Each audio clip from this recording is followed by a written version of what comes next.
Hi there, everyone. Welcome to the live stream of International Women's Day. My co-manager is a bit late, so we will be joining momentarily. Meanwhile, let me give you an introduction about what GDG Cloud Islamabad is, what Women Techmakers is, and what today's transmission is all about. So, Google Google Developers Group, sorry, is a collaboration, is a community of developers that is supported by Google in the Google technologies. So we make sure that all the Google technologies and all the people that are working with these are, bonded together, and they can discuss their problems. They can discuss the issues that are being raised.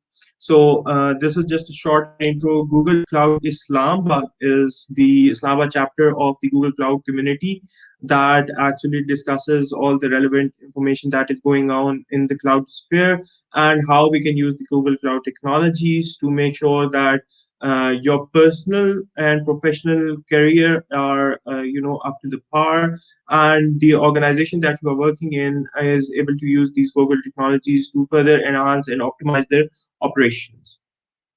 So just a short intro about the Women Techmakers as well. So Women Techmakers is a community by Google in which, excuse me, um, Women Techmaker is a Google brand and a global program for women in which it actually enables the women who are working in technology to collaborate and to express themselves and to empower themselves through technological advancements and various resources. So, like I said, it won't be a Women's Day without having women by my side. So, the manager of GDG Cloud Islamabad, Irmzara, is a bit late, so she's stuck in traffic and she will be joining us momentarily. First, let me just go over the history of the International Women's Day. As everybody knows, today, 8th March, is celebrated around the globe as an International Women's Day. And how that came to be is that in 1910, um, Carla Zedkin, I hope I pronounced the name right. She was the leader of the Women's Office for the Second Democratic Party, and she proposed that there should be a global International Women's Day so that the people around the world could actually celebrate the achievement of women and how much they are equal to stand by the men and contribute to the society. And so in 1911, the first International Women's Day was held, and it was held in quite many countries like Germany, Switzerland, Austria, Denmark, and other places. So this was carried on within Europe, but in 1975, that took a long way. But United Nations actually adapted the International Women's Day as something that should be internationally recognized, and it was considered as an official holiday in some of the countries. And now this is celebrated each year with a different theme. So the theme for 2021 is Women in Leadership, Achieving an Equal Future in the COVID-19 World. And here I would like to give a shout out to the German Chancellor. If you have been following the current affairs, I mean, she has done an amazing job in keeping all of Europe together. Then again, the leader in New Zealand, she has been really great in making sure that the COVID situation is contained. At the same time, let us not forget our own country here in Pakistan. We had one of the first international prime ministers, the Benazir Bhutto, the lady prime minister, and she was also considered an iron lady when it came to actually governance. So right now, we are actually waiting for our first speaker, and we will start the official talk when she's here. It has been communicated that it will be started by 12:30. So let me just flash the agenda, and we will wait for the official speaker to come on board. And as soon as she is here, we will start. All right, thank you, and see you in a few moments.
Okay. Yes. Hi again. So this time we are again live on the International Women's Day with a woman. So Arab, carry on. Hello everyone, this is Zaram Zahra and I am manager of GDG Cloud Islamabad and I'm also a Women Techmaker Ambassador for Islamabad.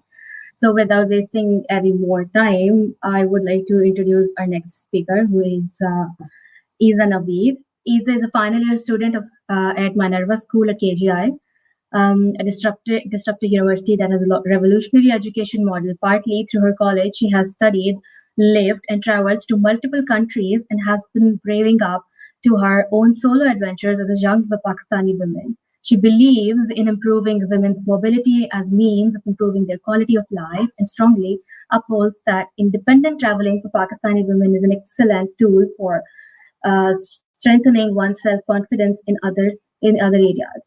Isa is also the recipient of Lester B. Pearson, a highly competitive scholarship awarded to 39 scholars from around the world annually for their leadership in community, awarded by the University of Toronto. I'm so very excited to welcome Isa on board. So let us join her in the live stream. And here we go. Hello, Isa. Your mic is on mute. Can you unmute? Yeah, I just unmuted. Can you guys hear me okay? Yeah, yeah, we can. How are you, Isa? I'm doing well. It's so nice to see you again. I remember meeting you in the valley 3 years ago now. I do. That was good time. It was really fun. I was really happy when I saw that you were one of the hosts. It makes me feel really easy. So, Isa, if you can kindly share your slides, and then we Yeah, can put your slides and you on the live stream, and then we will take the exit. for sure. Let me just do that. Um,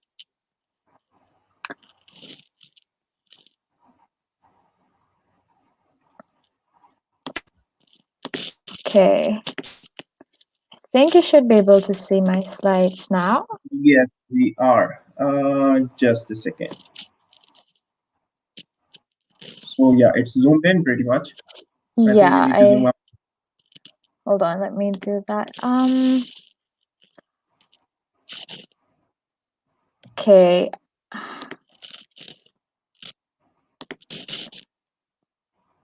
Yeah, I think there is a bit of an error because it's not allowing me to escape from the yeah, okay, there we go. Perfect. Okay, All I right. think we're good to go. So is that Okay. we will remove ourselves from the stream, and then you can take forward. All right, perfect. Thank you so much. Thank you, everyone. All right. Hello, everyone. Thank you so much for coming on board and making time for being here. A very happy International Women's Day to all of you. I'm really excited to welcome you all to my talk today. It's going to be about traveling, storytelling, and confidence. It's the story of Pakistani women, and I'll tell you what exactly that means in just a second. So today we're going to explore what my personal journey is. So I'm going to share a little bit about who I am and why I'm here. I'm going to take you to one of my favorite moments in my history so far, which is my aha moment. It's something that happened, something really significant that changed my mind. I'm going to use the first two sections to help inform the next part, which is basically emphasizing and understanding how we tell our narrative. What is the story of our life that we are telling to those around us?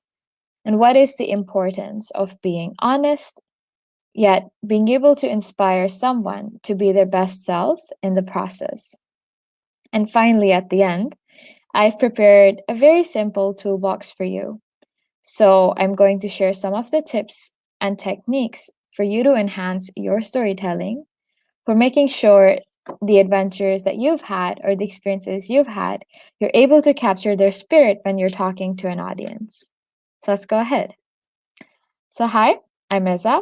As Iram very kindly introduced, I'm a final year student at Minerva Schools at KGI. I'm majoring in cognitive neuroscience and philosophy. I love people, hiking, nature, backpacking, and exploring the world. I'm currently in San Francisco and I'm seeking job opportunities in human resources postgrad. It's like most students right now, I am in a pretty fun spot. Okay, so what did I do before then, or how did I get to where I am today to speaking with all of you? So here's my story. I was born and raised in a small town in Pakistan called Abbottabad. It's still a pretty fairly conservative town if you look at the cities in Pakistan. I grew up here most of my life till I was 17. And when I was 17 years old, for the first time, I had to move on my own away from my family into a non boarding school. I spent 2 years studying at Beacon House Margala. And for 2 years, I had to learn how to survive by myself in the world with a bit of hand holding from some of my family members. But I basically was vulnerable for the first time. And I began to question a lot of things around this time. 2 years later, I had the opportunity to move to San Francisco as part of my undergrad journey. Now, this was a big step for me, not only just for me, but also for my family. It meant that I would live abroad from people that I knew, people that I was comfortable with, my family, with complete strangers for the next 4 years. It meant I would be leaving Pakistan. I would be leaving a mostly Muslim community. I would be leaving a culture that felt home to me and that felt warm to me. And it meant that I was also going to be the first woman of my family from both my father and my mother's side for many, many, like among many relatives that would go abroad for her undergrad journey. This was something that was unheard of, and my family did receive criticism for. And the reason that we received a lot of criticism was because I was a woman. Um, Not many question marks were raised when some of my male cousins would go abroad for their studies. But because I was a female, most people felt like a lot was at stake. So I already went abroad carrying a burden of my identity and carrying the burden of making sure that everyone around me feels proud of me, no matter what. And this meant that I had a lot of internal narratives that were not necessarily helpful or serving me in San Francisco. So I found myself in San Francisco at 19 years old. And while I would watch my peers go around, explore the city, take bike rides, go up and down the hill, network, and meet wonderful people, I found myself being afraid to walk around, feeling afraid to explore, feeling afraid to talk to new people. I realized that even though I was in a new place, I still had old paradigms. And I felt like I wanted to break free. Now, 4 years later, I realized that the reason I felt this way was because growing up in Pakistan, we're sort of this idea of staying at our homes, staying inside our houses, not really going outside is so deeply internalized that I felt it strange to leave my dorm except for going to classes or something that was extremely vital or necessary. This idea of being able to explore the world as it was out there was absolutely foreign to me. The idea of being able to network with, meet with new professionals, or attend their workshops was also foreign to me. And it all came back to this internal narrative of if I am a woman, it's better for me to stay at home. Now, the saddest part about all of this was I am a person that, since I was a child, was very, very fun loving, very adventurous, always wanted to bicycle, go camping, go backpacking, go hiking, and all of these fun things. But because I had this story in my head, I realized that, oh, actually, these are things that I may never be able to do. Until this moment came, somewhere when I was 21 years old. Roughly around 2 years ago. I call it my aha moment, and I call it my moment of reinvention. Because I had this idea for the longest time that I can't do so many things because I've been discouraged from doing those things back home, or for my safety or my well being or any other reasons, I just thought that I lacked the skill set to do those things. Being in a new context and realizing that it is actually safe for me to do these things, the next step was making myself realize that I do have the skill sets to do the things that I want to. And that is when my baby steps started to come into the picture. I realized that because I so strongly believe that I cannot ride a bicycle, I started to take very short trips on a single bike just around the neighborhood.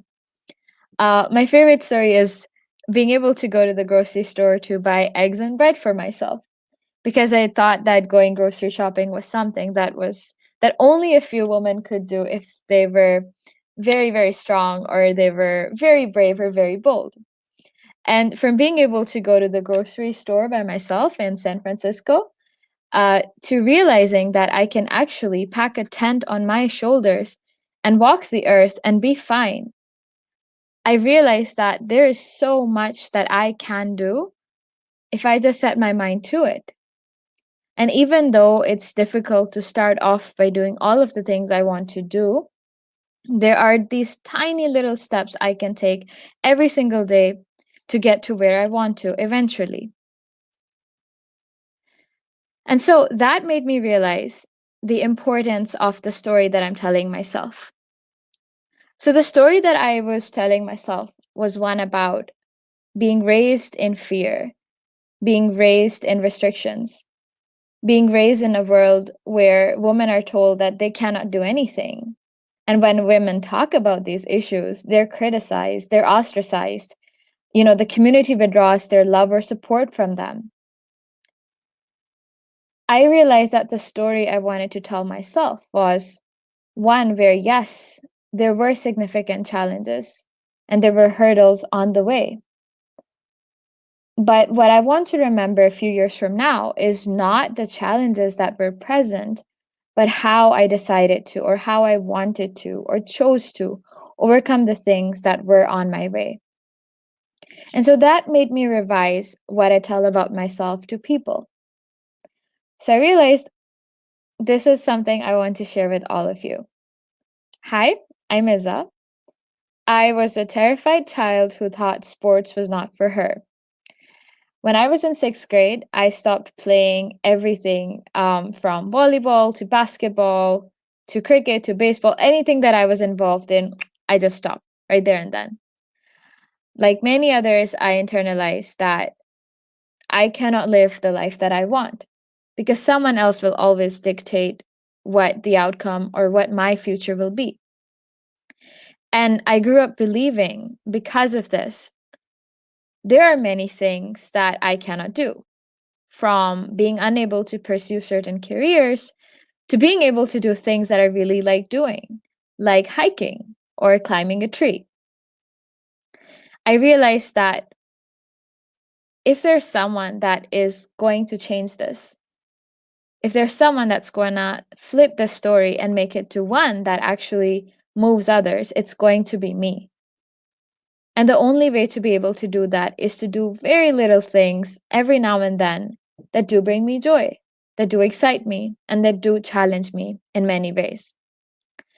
So the things that I did for my own confidence building was, one, being able to identify the area that I really want to grow in. And two, taking baby steps to go there. And three, measuring my progress. So every few weeks, I have a journal, and every few weeks, I look back and I see how far I've come. It is reflected in how I talk about my day to myself. So on day zero, when I was 21 years old, I started off by saying, I don't think I'm brave, but I think I want to be. And on day 60th, I realized the language had changed, and I was talking about how I did believe in myself and how, I was doing little things that did challenge me.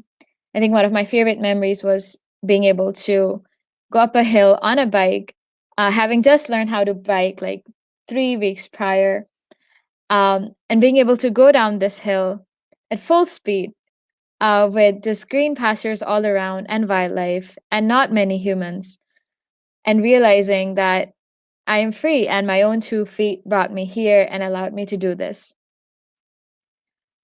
So, those are the 3 things that I did for my confidence buildings that really mattered.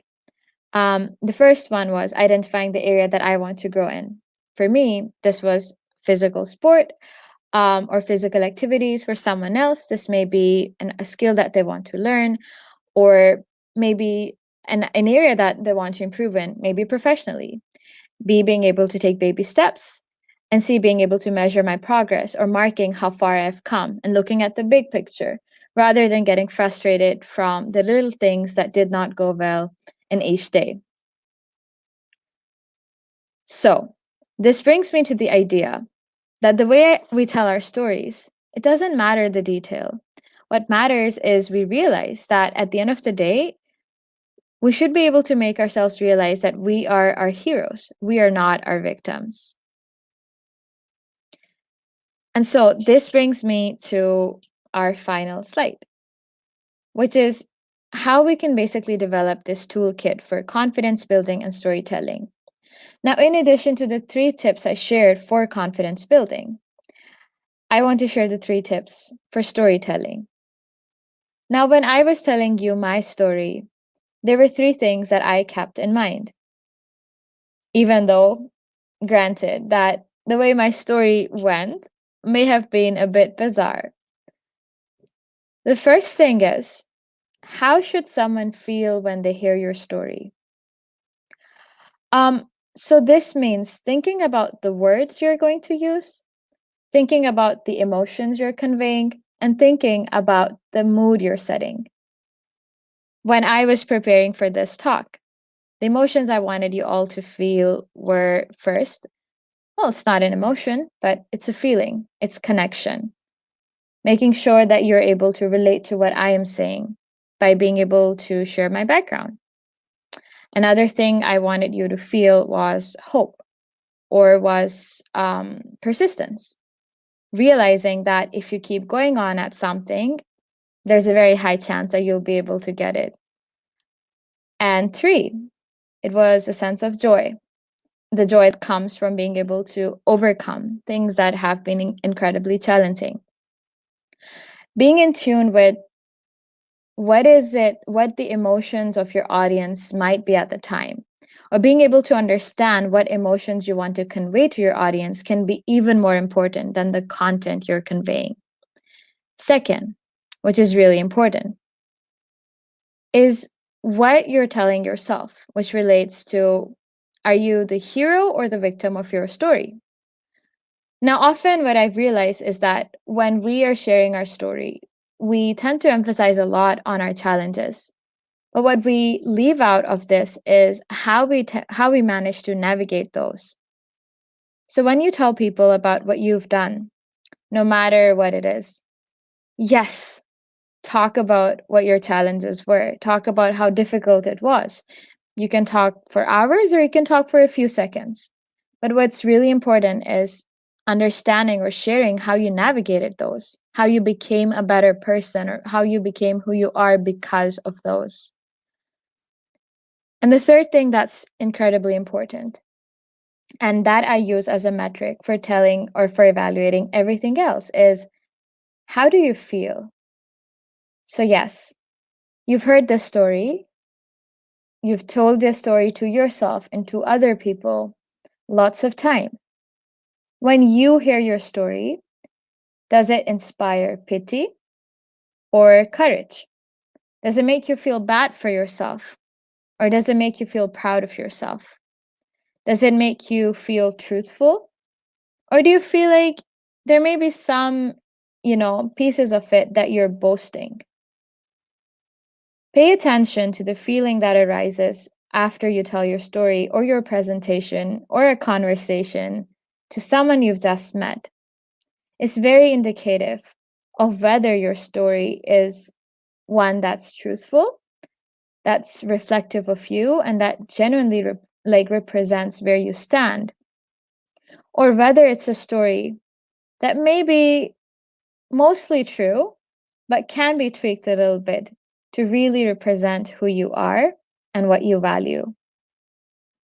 So, based on this, how you can tell a story that really captures you or really captures the essence of what you've done is making sure to pay attention to the emotions it's conveying. If your story is conveying feelings of joy, of optimism, of hope in others, it's a story that others will be quite likely to listen to. Second, when you tell your story, are you telling people that you have gone through all of these hardships and that's it? Or are you telling people how you navigated these hardships? And three, paying attention to how you feel yourself. After you're done with your conversation, do you feel proud of yourself? Do you feel inspired by your own journey? Do you feel courage? Or do you feel more emotions of pity, remorse, etc.? So, yeah, that will be your toolkit. Now, in addition to this toolkit, there's something else I want to share. I'm very happy to be able to give this talk today, and it's really funny that there was a part of this presentation which I wanted to include, which was about imposter syndrome. And I decided to exclude it. But now looking back, I realized while preparing for this workshop, one thing that kept knocking on my head was thinking or this thought that my story is not worth it, or my words don't deserve to be conveyed or heard by others. And I realized a big part of this comes from, in my opinion, this very strong idea that there are other people that have done things more than us or better than us or in higher quantity or quality than us. And they deserve to have the stage more than we do.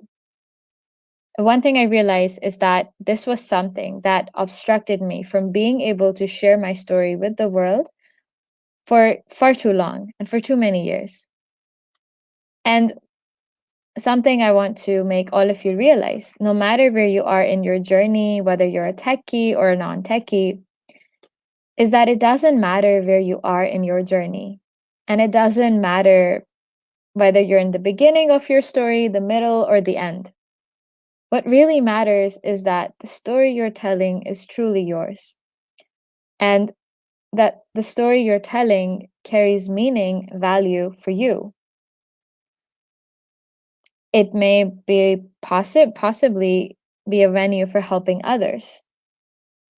But as long as your story is true and as long as your story is in process or in progress, it doesn't matter if there are going to be other people out there who have a quote unquote better story than you to tell. What's important is you keep on sharing your truth and your narrative. And it may just be that someone out there listens to what you're saying, even if it's all jumbled up, even if it sounds like gibberish, even if it is not very well structured, and they may be able to relate. And they may be able to feel inspired and be able to tell their story too. So, yeah, I think that's all. Thank you so much, everyone, for giving me your time, your attention today. Thank you for coming. And if there's anything else that you would like to talk about or any ideas you'd like to discuss, please feel free to comment on the Facebook Live of GDG Islamabad. It was an honor to be here. I'm very happy to be among an incredible group of women, and a very happy International Women's Day to all of you again. Really great.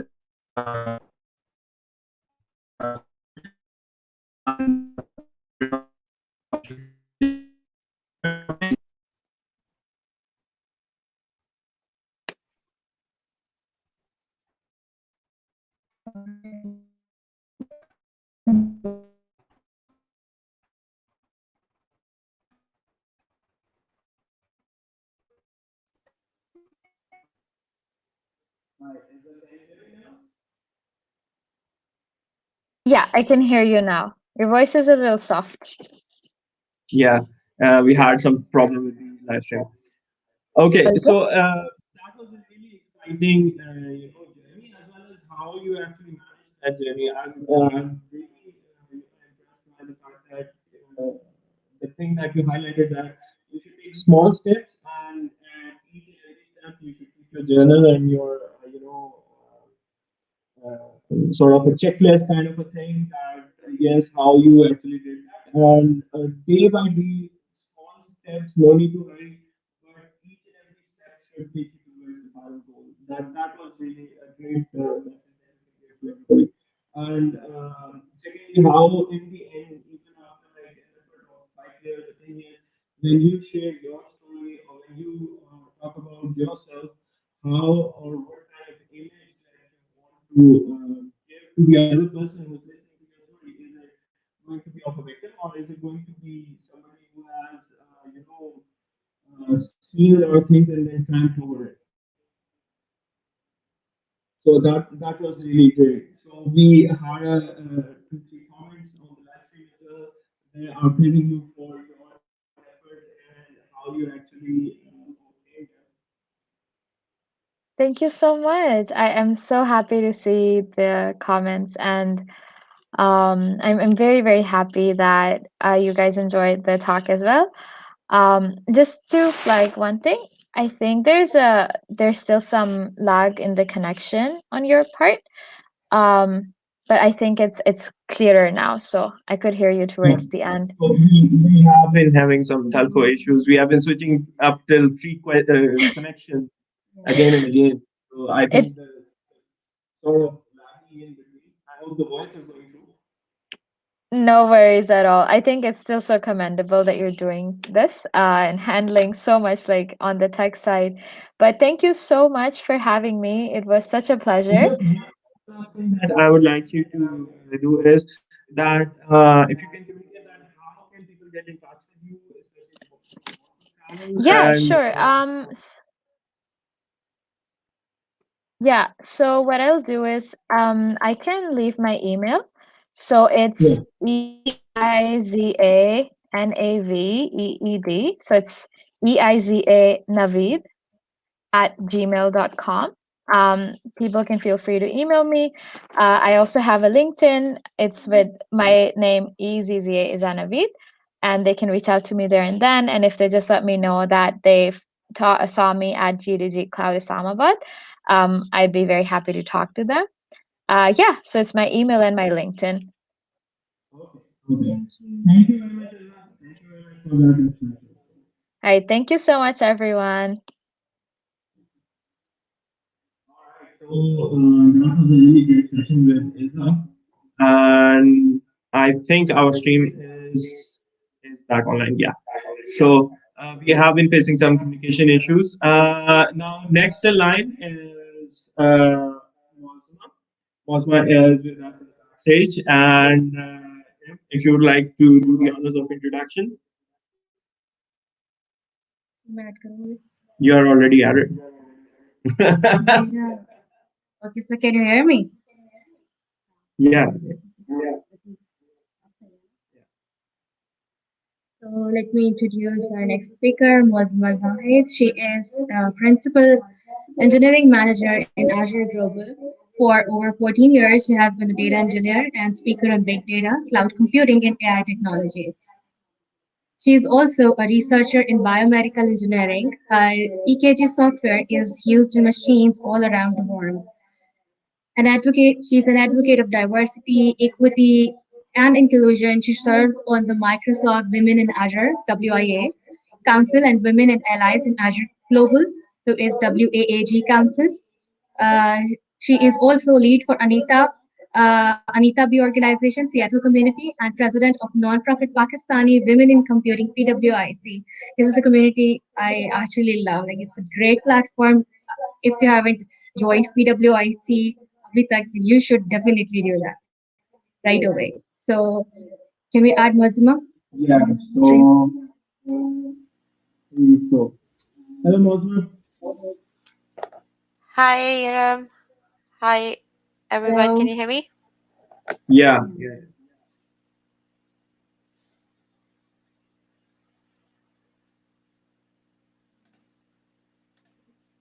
yeah. So, let me just quickly share your slides here as well, and then you can take it forward. Awesome. Thank you So, so much for having me. Okay. Thank you so much for having me. Hi, everyone. My name is Mazama, as I was introduced. I'm really, really happy to be here today to celebrate International Women's Day with all of you. This talk is about unleashing your potential. So I hope that by the end of this talk, you get something exciting out of it. You get to go implement some of your goals and you get some of the motivation to actually go and do those. So, really, really happy to be here. I'll start my talk by saying Happy International Women's Day. So I hope wherever you are, you get to celebrate today, and not just today, the whole 365 days with the woman in your life, be it your mother, your sister, your wife, your daughter, and celebrate the things that they do. So, really, really excited for today to be an amazing day of celebration, but not just today, as I said, the whole year. So, I'll start by little bit introduction about myself as I was introduced. I am currently a principal engineering manager at Microsoft. I have been in the tech industry for over 14 years, which is a long amount of time for a woman in tech. I'm originally from Pakistan, but currently located in Seattle. So it's midnight here for me right now. So I might be a little bit sleepy. I'm trying my best. I'm also the president of Pakistani Women in Computing, which is a global nonprofit. As I mentioned, if you have not checked that out, please go and check us out. We are available in a lot of different cities and countries, and we are here to connect, learn, and grow together. And I also volunteer in a lot of other organizations, not just for women, but also from diverse backgrounds and different minorities as well. Feel free to connect with me at this Linktree link. You can find me on LinkedIn and Twitter, and I'll be more than happy to take any questions that I could not get to, let's say, at the end of this session. So again, I'm really excited today to talk about how can you go and unleash your potential. What is that you have that is unique about you? So let's start. So I would like to start by just talking about some of the basics, right? All of us actually have the same amount of minutes in a day, which is 1440 minutes. A human on average actually takes around 35,000 different decisions. Most of those are unconscious, so we don't even know that we are making those decisions. So let's say by the end of this 30-minute session, you cannot take away anything that I said. Just take away one thing, that you are going to promise that you spend 30 minutes out of those 1440 minutes for yourself. If you can make that promise for yourself, you're already on the path to success. And success can mean different things. Everybody has their own definition of success. So make a pledge that you are going to take out the 30 minutes out of those 1440 minutes from the day for yourself. You can do whatever you want to do with the rest of the 10 minutes, but make sure that you make a promise that you're going to do that. How are you going to know what you want to do? What are the things that excite you? What is your superpower? I want to start with a quote that I really, really, really love, which talks about either you run your day or the day runs you. So either you decide what you're going to do with your day or the world decides for you. As the speaker just before me was talking about, most of the time it's the world is deciding what should you choose, what should you do, what should be the best things you should go for, what are the skills that you should go and learn, and then you go from there. I by no means am saying that you should just forget about all the norms and just be your like rebel against everything that is around you. But what I'm saying is understand that you have the power to control your future. Nobody else has that. And if you start by what I just said, spending 30 minutes just for yourself as a starting point, you're already on the right path. There is this another quote by Lewis which talks about if you don't know where you're going, any road any road will get you there. I have a twist on it. I believe that if you don't know where you're going, you will never end up there. It is only by luck or accident that you might end up there. You really, really have to work towards those things that you want to do in life. And the very first step is to define those things because a lot of us don't really know what we want to do. And that's okay. And I want to give you some framework, some questions to think about today to know what is your potential. What are the things that you like? What is your passion? Let's start with goals. We all have some kinds of goals, right? Some of us have goals to lose weight. Some of us have goals to go learn a new skill. Some of us have a goal to go do this talk at some conference. So I always divide my goals into these three categories. And this is for me to stay sane with all the things that I do. I have these short term goals, I have these long term goals, and I have these aspirational goals. A short term goal is something that I can go and do in 1 to 2 months. For example, I have to write a blog, or I want to learn something that I'm already doing. I want to exceed in that. That is my short term goal. A long term goal is something which is 1 to 3 years, where I want to, let's say, become a subject matter expert in something. Because in order for me to become a subject matter expert, I have to practice it enough to be there. And then I have these aspirational goals. Why is it important to write those down? Is if I don't write those down and I don't break them down into steps to actually go and do those, I would never be able to get there. And this is the place where sky is your limit. You can write down whatever you want to.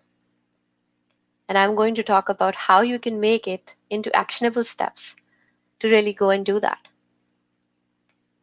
And that is the first step for you to understand, to unleash your potential, your skills, your passion, where you want to go. You don't need any fancy tools. Just take a paper and pen, write down a few things. Write down the things that you really want to do, that excite you, that you want to learn out of those 30 minutes that you promised at the start of this presentation. And that would be your starting point. Once you've written those goals, make them SMART goals. I hope that most of you have already heard about SMART goals. If not, I'm just going to explain it by taking an example.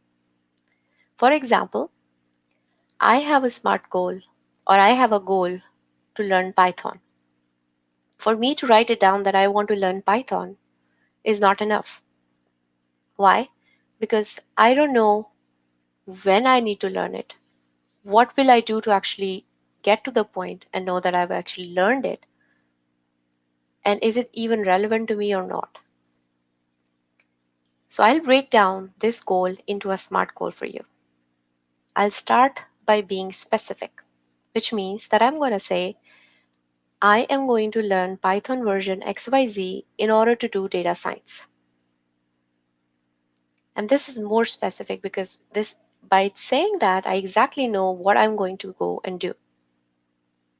Then there are two things that are really, really important in the SMART goal, the M and the T, which is how are you going to measure it and what is the time bound.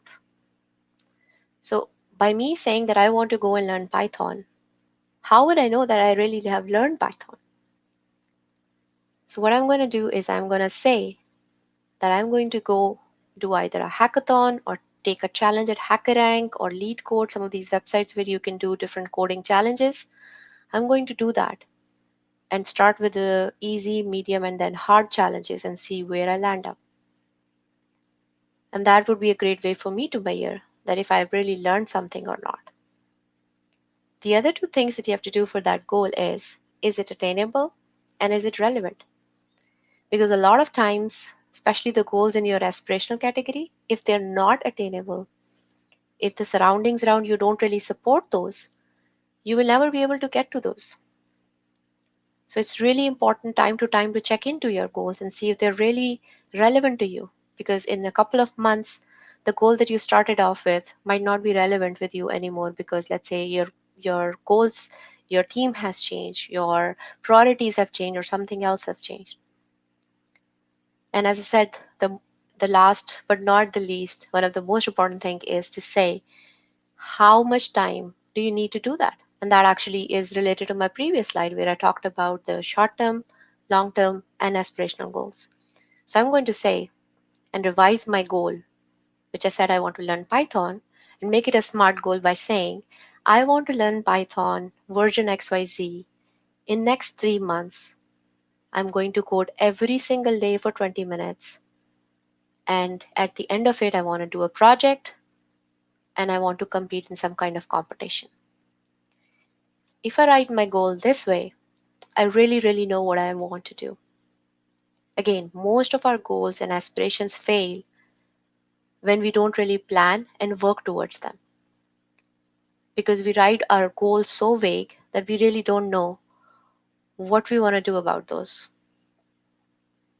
So make sure, take a paper and pen, the goals that you already have or already have in your mind, write it down, and then make them SMART goals for you. Make an objective and the results, what you want to get out of them. After you've written those SMART goals, I also want to talk about this thing.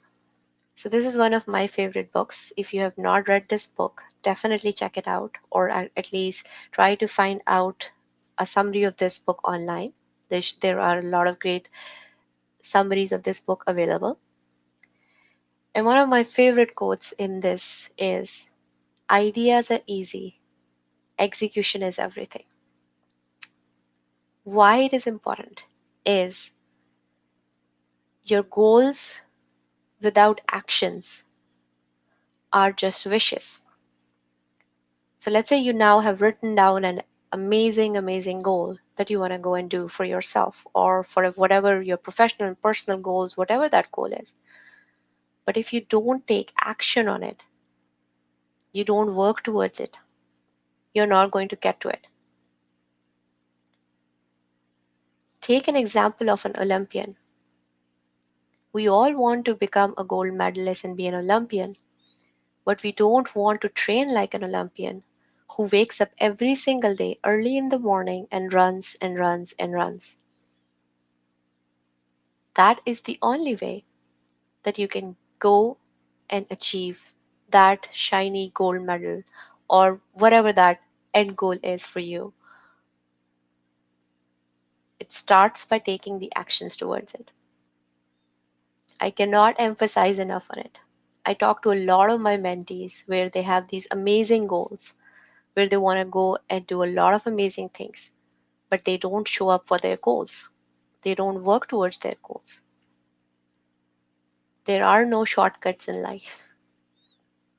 You have to work towards them. So, really, really great book on the screen here. Definitely check it out. But the main idea for you is to understand that you have to work towards it. So now you got amazing goals, you've started to work towards your goals. How do you know what to prioritize? This is another question a lot of people ask me. This is a very simple model. This is not something that I came up with. This is a very standard way of doing things. And it's one of the easiest one. So any task that you do in a day, just try to write down, is it high importance for you or is it low importance for you, depending on what your goals are. And how much time are you spending on it? Whatever you do in a day, just take a pen and paper, same pen and paper, turn it around and write down what do you do, how much time do you spend on those goals, and is it important for you or not? Depending on where those things that you do end up with, you'll end up in one of these four quadrants. Things that are important to you, but you are spending low time on them. That's not good. Try to move them towards the other quadrant. Things that are important to you and you're spending more time on them. That is amazing. That's the perfect thing to do. Then things that are lower priority and you're not spending much time on them. Again, that is amazing. You're doing a great job. These are the things that we all have to do, like brush our teeth, wash our face, things like that. That might not be super important for you in some cases. And we spend some amount of our day doing those. And the last quadrant are things that are low priority, but we are spending a lot of time on them. One example could be spending a lot of time on social media. Unless you are an influencer and that's what you do, try to remove them from your life. And this, I know this is really, really hard to do.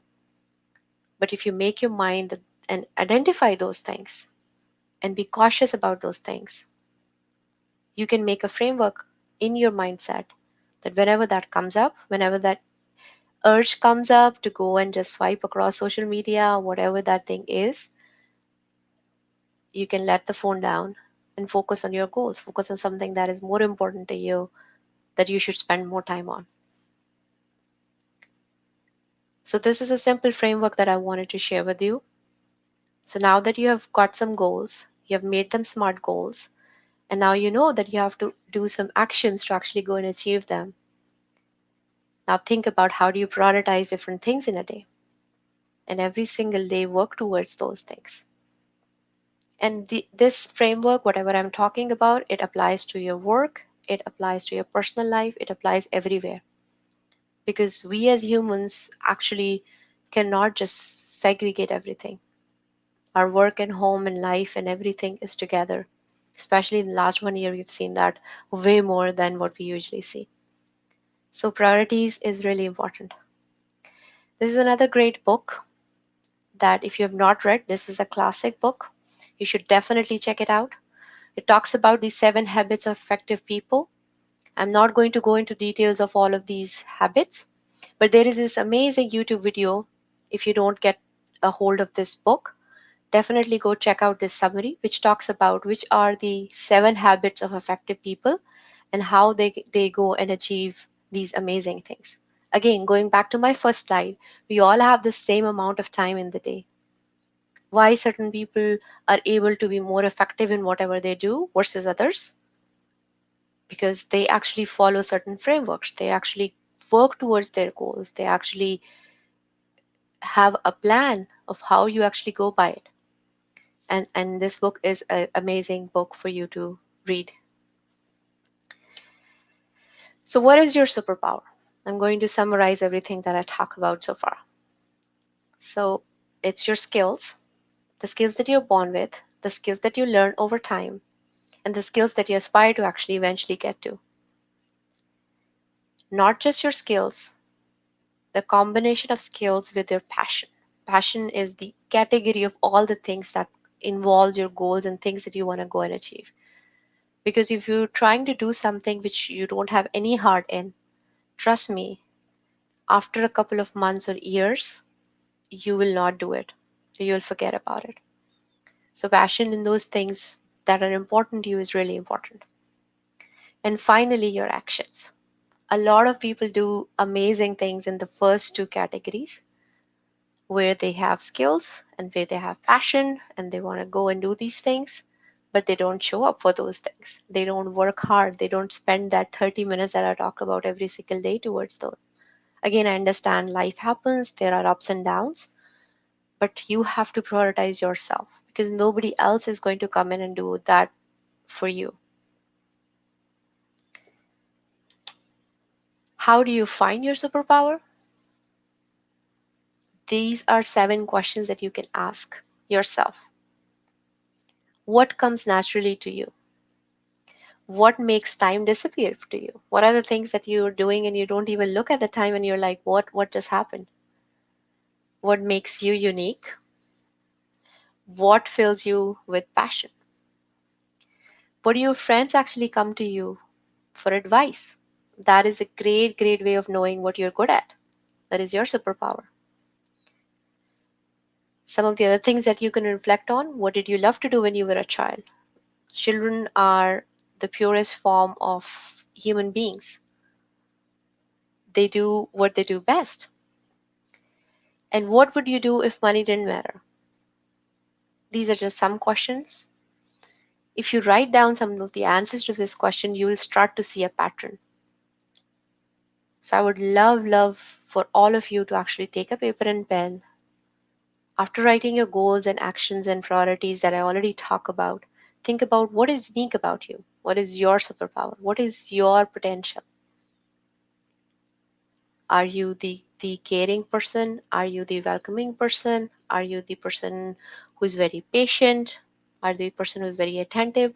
What is it? And you don't need to have one superpower. A lot of people are a mix of a lot of different things and they have many superpowers as well. So definitely write down these things and start there. I will leave you with this quote, which talks about people are capable at any time in their lives of doing what they dream of.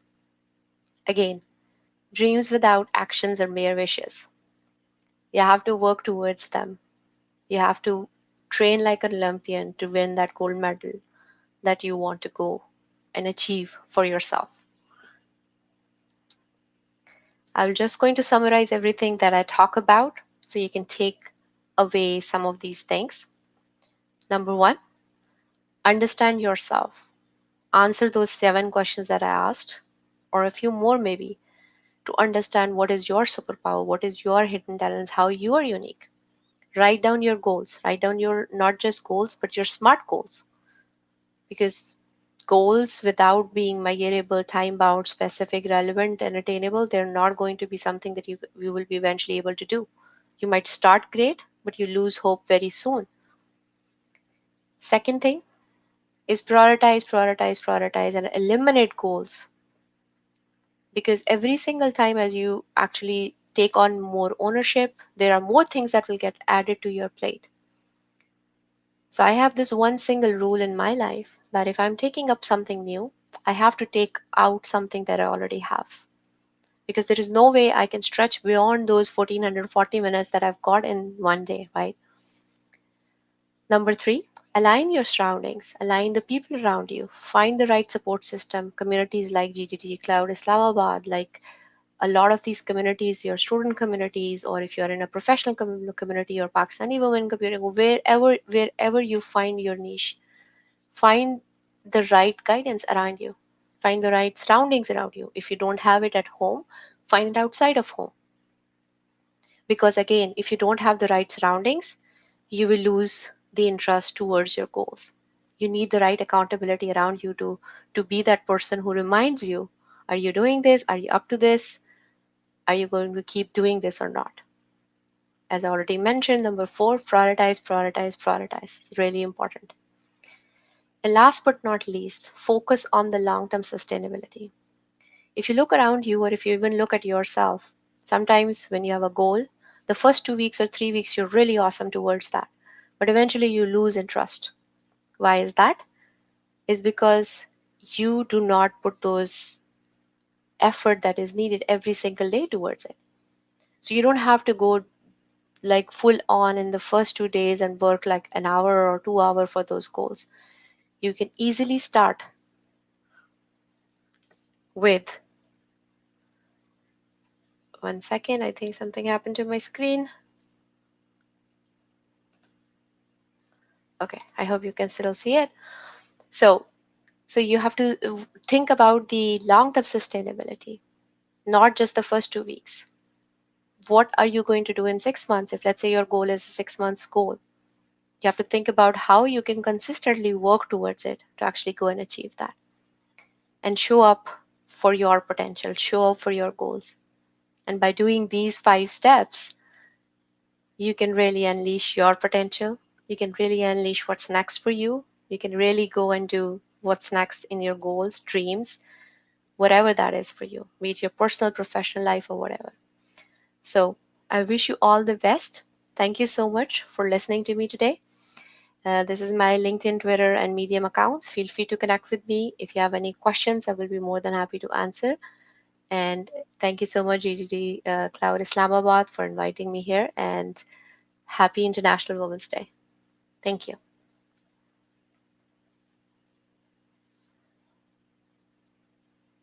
All right. Thank you, Madhuma, for this great session. And I really like it how you were really focusing on you know the goals, right? Like you can have a lot of goals in life, but how you actually want to achieve them and how you actually want to concentrate on them and make them sort of achievable. That's the only thing. I mean, you can reason about everything that you want, but you cannot sort of achieve in the small terms or the realistic goals and how you actually want to focus on them. So that's a really great talk that you gave, and we would really like to thank you. In case there are any comments and everything, people can join you and they can sort of have a conversation with you on LinkedIn. I think you shared your connections on the first slide, and I think the people can replay the video. And yeah, so they are live here as well, as I can see. So thank you very much, Mosra, for this great talk, and hope to see you soon again in the other talks as well. Thank you so much. Have a great day. Thank you. All right. So after that, we have got our very own Zara. Zara has been a part of GDG Cloud. She is actually the person who started the GDG Cloud chapter in Islamabad, and she will be giving a talk on uh, basically how you actually project yourself in a very confident manner, and how you actually introspect yourself into what sort of capabilities that you have got and how you actually exhibit them in a fruitful manner so that people actually recognize them and they consider them as valuable. So, with this, I would like to ask him to take over. Let me screen here as well. And go and slide. So, I will join this. All right, so it's all on you, Aram. Okay, so can you hear me? Yeah, you're live on the stream. Okay. So if the audience can hear me, can you please comment yes or no in the comment box? Slides? Yeah. You can do let me know if you are able to see my slides as well in the comment box. Because otherwise I won't know. Yeah, we have someone who can see. Okay, Ah, that's great. So, hello everyone. My name is Zara and I'm a remarkable specialist and a data scientist working with the entertainer. I am delightful that you have taken the time out of your day to experience the workshop today. Before we go any further, I would like to take you through the ground rules. Rule 1, put your devices and distractions on one side until we reach the end of the workshop so that you can gain the most out of this workshop. So obviously that means apart from the device that you're using to access this workshop, put all other devices to one side. Rule number 2 is what we call the Vegas rule. That means what happens in the session stays in this session. Because we want to give you a safe space because this workshop can be potentially sensitive to some participants if they are sharing their past experiences. So for that reason, we ask that you agree to hold psychological safety for yourself and each other so that everyone can remain as comfortable as possible throughout the session. If you're on board with these ground rules, please type thumbs up in the comment box. I'll wait for like 2 or 3 seconds for you to do that.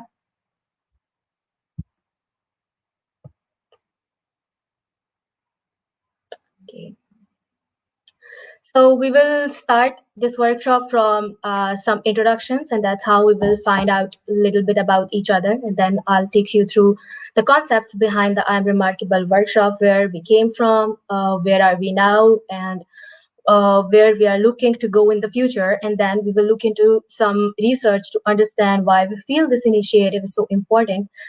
Then there will be some exercises for you people. So before moving on to research, let's do a quick introduction. For introductions, what I would like from you is what is your name or where are you from? And then I would like you to mention at least one remarkable fact about yourself.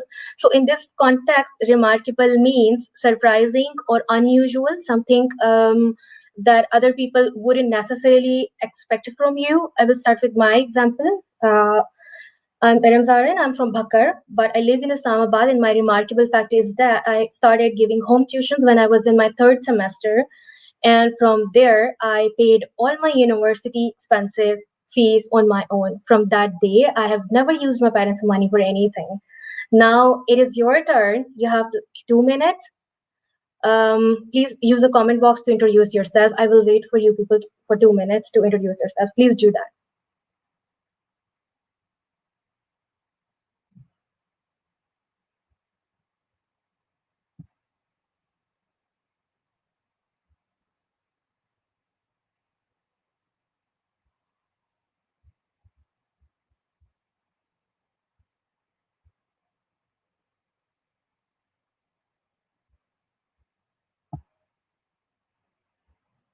I don't see any introductions in the comment box.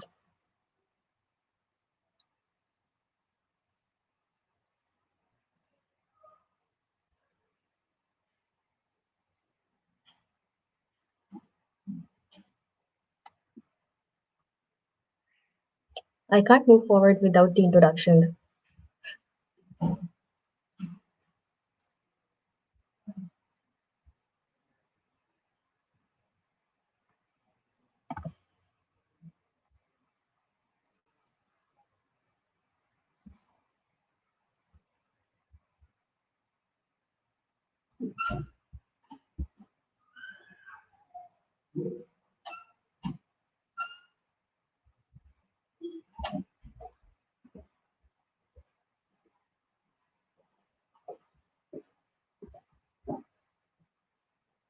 Wait कर रही हूँ introduction पर आप अगर मुझे comment box में बता दें कि लोग कमेंट कर रहे हैं या नहीं तो और आप स्क्रीन पे फ्लैश कर दें इसको वैसे करें.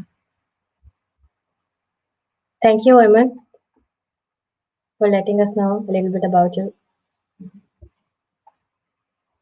So I think I should move to the next slide. So I'm Remarkable initiative actually started back in 2016 by two Google employees, both named Anna. This initiative started as women only, therefore most of the research in the deck is women related. However, with time, both Annas realized that these issues didn't just relate to women, they related to those as well from underrepresented groups. So the issues this workshop address can affect women, and women can be an underrepresented group, but it doesn't have to be a gender specific issue. It can impact any gender, so it is actually something that could impact people based on other ways in which they can be categorized to, whether that be ethnicity, race, religion, or sexuality, or the level of ability or disability, etc. Because those individuals tend to be marginalized in some way, and they are not part of the majority in any of their given environments. And if you are marginalized and you are not part of the majority, then you are most likely to experience limiting beliefs and imposter syndrome, and less likely to engage in self-promotion. So at that time, the Annas decided that they would adapt the workshop content slightly, but more importantly, offer it to anyone who want to attend. So this initiative aims to empower individuals, especially those from underrepresented groups, to develop the confidence and competence to effectively engage in self-promotion. to challenge the existing perceptions that surround self-promotion, things like gender modesty norms and unconscious bias, both of which I'll talk to you about in a little bit more details later. So let me share an example in it's my real example. So in 2017, I was invited as a panelist on WTM Women's Day celebrations along with three incredible ladies. One of them was Fatma Mazhar, then launch director of Kareem, and now she is general manager at Keep Trucking in Pakistan. And we were asked to share our stories. It was my first public appearance, and when I got to know about the other panelists, all I wanted was to back out because I was thinking I have done nothing worth sharing, and they have done a lot more than me. So, and the other panelists, they were like clearly one of the very few women who were literally acing their careers and doing everything great. So I so wanted to quit, and I swear that I wasn't even able to introduce myself properly on stage. What I was ignoring and not acknowledging, and that I was the only person responsible in my organization in my time for developing AI-based algorithm for security cameras. I forgot that I was doing something that very few girls were doing at that time, and that was the reason I was actually invited as a panelist. But I never acknowledged my accomplishment. Later, after listening to the other panelists, I realized all they were talking about was their accomplishments, right, and achievements. So I realized that I could also have shared so much, but I didn't because I always thought I would look, kind of shoddy or someone who is like self-obsessed. I then realized that I should have, talked about how I did and what I did. So if you have worked on a project, or if you have achieved a goal, or if you have made a difference in some way, why shouldn't you talk about it? It's a fact. And the reality is there are benefits to talking about openly about your accomplishment. For example, your choice is likely to go on and attain a promotion if you are talking about what you have achieved. So you all must have listened to some TED Talks, at least one for sure, right? TED Talks are very popular on a global scale, and lots of people watch or listen to TED Talks on a regular basis because we all find these talks very inspirational. So what makes them inspirational? No matter what the speaker is speaking, they all follow same format. They deliver a narrative or story.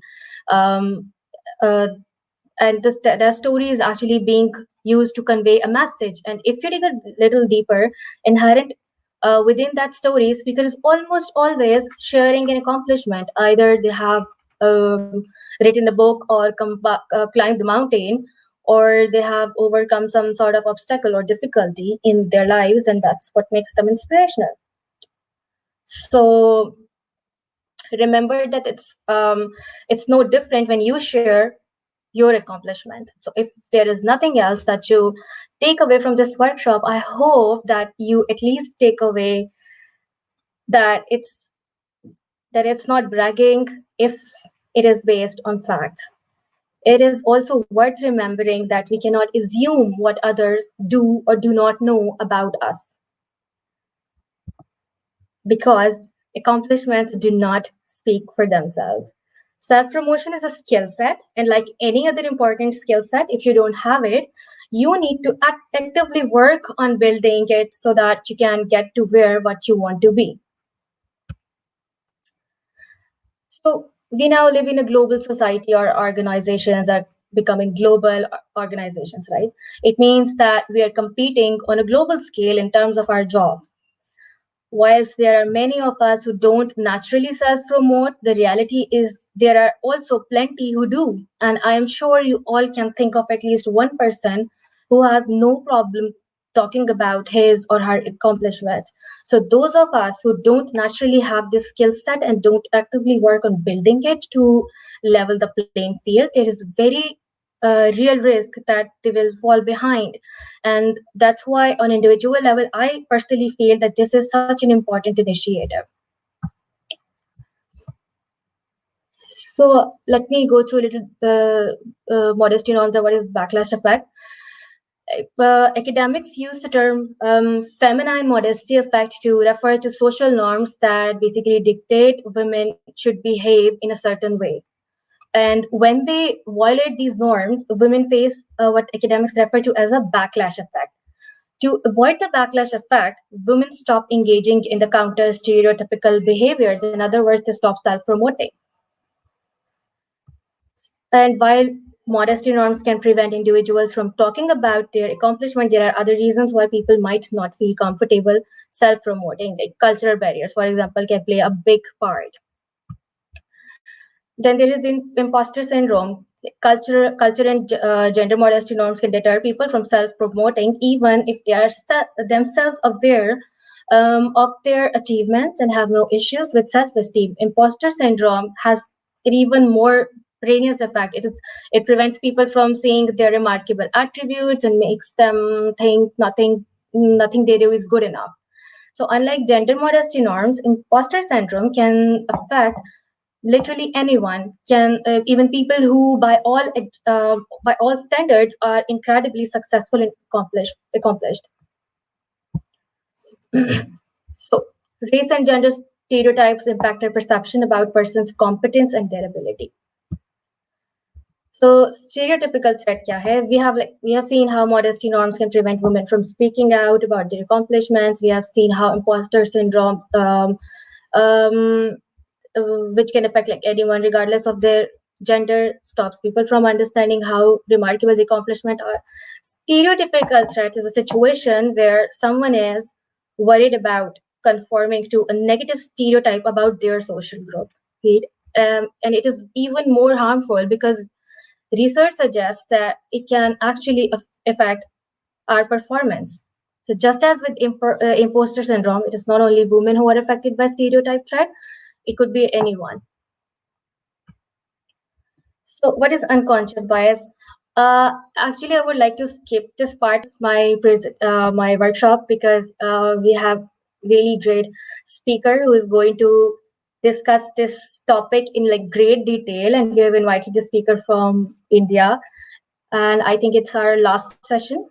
Please do attend the session, and you will know what unconscious bias and how you can actually bust this unconscious bias thing. So like I would like to skip it here, I think, because that's going to be so much more helpful for you people.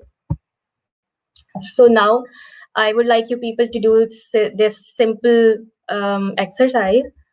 What you need to do is you need to comment at least 3 remarkable facts about yourself, and you will start like, I am remarkable because I did this or because I did that. So you have 2 minutes. Please use the comment box and write 3 remarkable facts about yourself. So I'll wait for 2 minutes.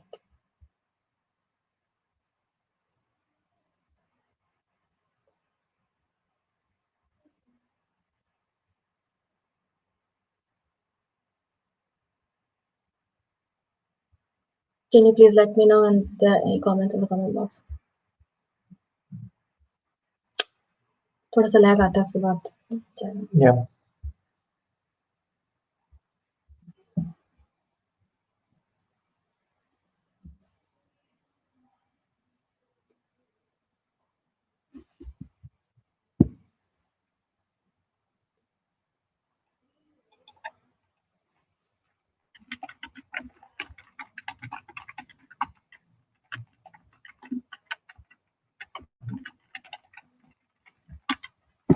I'm waiting for your comment.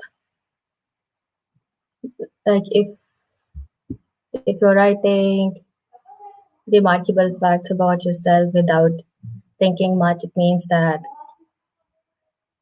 to some extent, like, I have accomplished what I wanted to do with this workshop.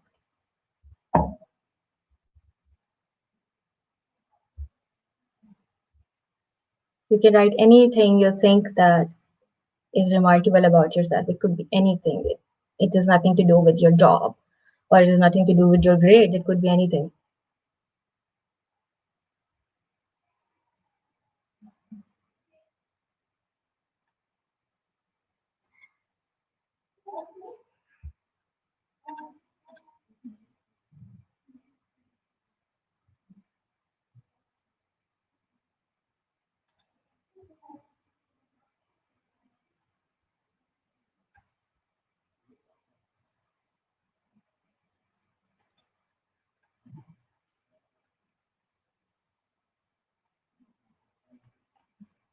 No comments to the No, nothing up to now. I think we are having a lot of lag. maybe. It says up to 5 minutes of lag. So you can continue. If we have any comments, then I will flash them. So I would like to move on to my follow-up exercises slide. So what you can do after this workshop, you can select one day, like what we do is Remarkable Wednesday. You can select any day like Remarkable Sunday, Tuesday, or whatever you like is more feasible for you. So what you need to do is to get a group of friends or colleagues to share an achievement out loud every Wednesday, or what it could be any day you want to select. And second thing, what you should do is practice and perfect, because practice phrasing and expressing 2-3 professional accomplishment with friends or colleagues or with your manager, right? Because if you start practicing, so you will start to uh, become perfect about it. And then track your achievements. Third is track your achievements. Keep a log of your accomplishments. So keep writing your accomplishment, so you have it ready when needed. So you can use this exercise in your first exercise, that was Remarkable Wednesday, right? So you will know what you are going to practice, or what you're going to speak out loud. And act and review. Share your accomplishments in a real professional situation, review kare, and then improve. And keep doing this again and again, again and again. And set a stretch goal. Use your self-promotion skills to achieve a career goal you set for yourself. So these are the follow-up exercises. Start doing these exercises. You can start with number 1, and then gradually increase to doing each exercise every week or every 2 weeks. So this is the link, and I would like you all to go to this link and fill out the feedback form. And please do that. Don't forget to fill out this form, because this form actually help us to improve our workshop content. And when you are filling this form, you need to use this facilitator ID, which is I151192, and my name is Dharam Zara. Don't forget to write my correct facilitator ID, and check my name with Iram Zara. And for attendees, you can add 30 or 25 attendees. Yeah. So I would like to end my workshop here. I hope that it was helpful and you enjoyed a lot. You can contact me on LinkedIn or through my email anytime you want, and I would be very happy to help. Thank you.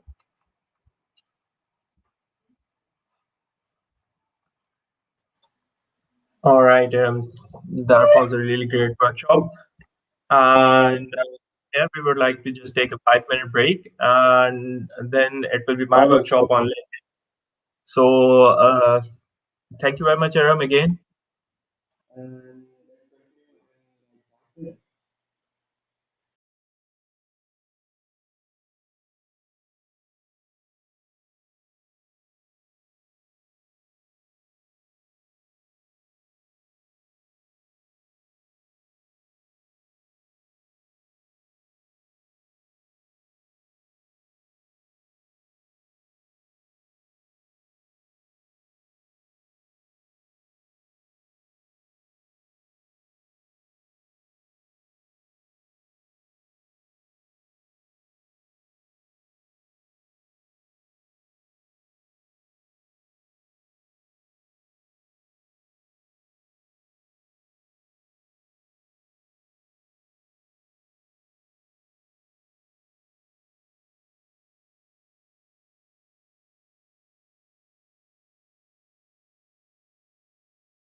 All right, ladies and gentlemen. So let me edit this.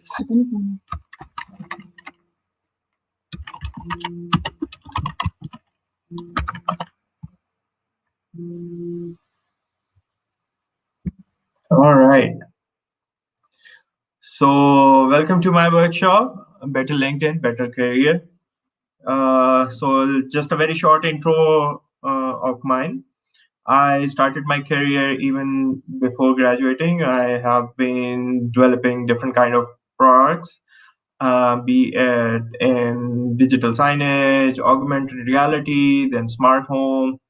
Recently, I have been with Jazz in digital financial services and working with their uh, digital financial services, and that means Jazz Cash. So, throughout my whole career, I've been managing teams, I've been creating teams, and the part of managing and creating teams is that you should know, like, what do you want out of your prospective employee or your colleague or your team member, and how you can actually see that in a CV. So for any given technical, non-technical post, um, I go through at least 200 to 300 CVs for a single post. That will be technical and even non-technical, be it from business or marketing and sales. And throughout all of that, I have learned on what are the best CVs and how you actually exhibit your profile in such a way that you have your first foot into the company even before your first interview. So without further ado, let me share my screen and put up my. So what we are going to do through this workshop is that we are going to create. So here is my screen. So what we are going to do is we are going to make a LinkedIn profile from the very start. Like it's going to be a LinkedIn profile from the very start. And how we're going to go about it, we have got a dummy person by the name of Abdul. So what I've done in LinkedIn is in OneNote is that I have actually created this little dummy profile. So the guy Abdul is has a name. So the name's so nice. You say twice. And this is the final year project or the project that he has worked on, Perpetual Motion Machine. He has done an internship with Merlin, the Wizard, and he has managed a blood donation drive and did some graphics work as well. He is one of the lead terrorists in the CSGO profile as well. I don't know if that needs to be mentioned or not. So what I would advise you to do is that if you're going through this workshop, is just keep a notepad with you. And the first exercise that you need to do is you need to list down all of your projects and your achievements and your internship. And even if you are in your early career or your mid career, what organizations did you work with? What did you do over there? Some of the projects, some of the achievements of that project that you accomplished over there, and how you accomplished that. So for further information on how you can actually plug that in, I would like you to go over my previous talk with GDG. It's available on the YouTube on how to actually use the star technique in your CV. So I will be sort of going a little bit over that, and we will be using that star technique in mentioning all of these projects onto the LinkedIn profile as well. So once first of all, even if you right now have the LinkedIn profile, you should open that up and see it in parallel, like what you have done good and what you have done bad, right? So I will be going over some of the points and how you can actually use that to make sure that your LinkedIn profile is best. So first and foremost, you make sure that your email ID is a professional one. You should not be using your email ID that you made in your college days or whose password is your ex-girlfriend's name. So you should have your first professional email ID. So what I've done with Abdul is that I have made a email ID. Let me zoom in a little bit. So I've made a dummy email ID, my Abdul professional, right? So it can be your name, just a few digits in front of it so that it's unique. You can use like, for example, if Abdul is working in wizardry or he's an engineer, you can use Abdul.engineer75 or something like that. Something that actually exhibits that it's a professional, a professional email, right? You should not be using my name is Abdul, or I mean, you can use that, but let's suppose abdul.cricketer@yahoo.com or something like that, right? So something that actually exhibits your professional nature, that should be over there. So first and foremost, you create a professional email ID. Let's suppose if you have a university email ID that you are currently using, be it from Fastnest. I've seen, those formats. Just put a forwarder on that, or link it to your main primary Gmail or Hotmail, Outlook, or whichever email client that you are using, so that all the emails forwarded to that one land over there. And on your CV, use that professional email ID, not your university one. You're not from MIT, even if you are, kindly use your own email ID that you can later on use, so that if they shut off that, especially in Pakistan, what happens is when you graduate after 4 or 5 years, they will terminate your email ID, and then wherever you have given that email ID, that will not be useful anymore. So we have created a dummy email ID, and then now we are going to go and sign in onto LinkedIn. So first of all, we are going to go join now. So here is my email ID, because I don't remember it. It's not my email ID, so I'm just going to copy it. And we, but we have got joined with Google. Wait a second, let me do that. So we have my Abdul professional, and we are going to create an account with the Gmail. So password, I'm going to use a dummy password. Right, so let me see. Let's do a quick security check. I think it will ask for a working cell phone number. Let's see. Working, please wait. Verification, please log in for Zoom. Verify. Touch the email, that is the correct way up. This is the correct way up. And that is the correct way up. This is the correct way up. The correct way up. This one is the correct way up. And one more. So this is the correct way up. Verification is complete. This is to make sure I'm not a robot. And here you go, your first LinkedIn profile. Country, Pakistan. Let's put in Islamabad because you are sitting over here. So this might, affect your job searches. So just be a little bit careful. Within Pakistan, always use a KLIP, Karachi, Lahore, Islamabad, Peshawar, because if you put in, let's suppose, a very small city, then your job searches might be affected over there. So most recent job title, let's suppose we are going to put in a intern, right? So I was a project, let's suppose an internship, project intern. Employee time, I was a full-time employee, internship. And most recent company, so we know that we have been an internship with the Merlin Visit. So it's not a company, but let's suppose we. So if your company is not visible over here, I would really advise that you ask your company to make you can say a company profile on LinkedIn. But let's suppose if it is not, we are just going to select any random company right now. So here you go, continue. Are you looking for a job? Let's suppose yes. Country again. So this will affect your job searches again. So just make sure you have a bigger city with you. I'm project intern, blah, blah, blah. Skip this for now. Take me to the profile, please. Thank you. Okay, on International Women's Day, I want to go to my homepage. All right, so here you go. So this is my first profile that I really need to set up. Here you can see the profile strength meter. It's beginner, and it can take you to the steps that you want to take to make sure that your profile is up to the mark. So you can either follow this wizard, but we are going to go through the top to the all the way to the bottom, so that you can see your profile, if you already have got, how you can actually enhance it and make sure it's workable. So first and foremost, let's talk about the cover photo. All right, a good burger image. So what the cover photo means, right?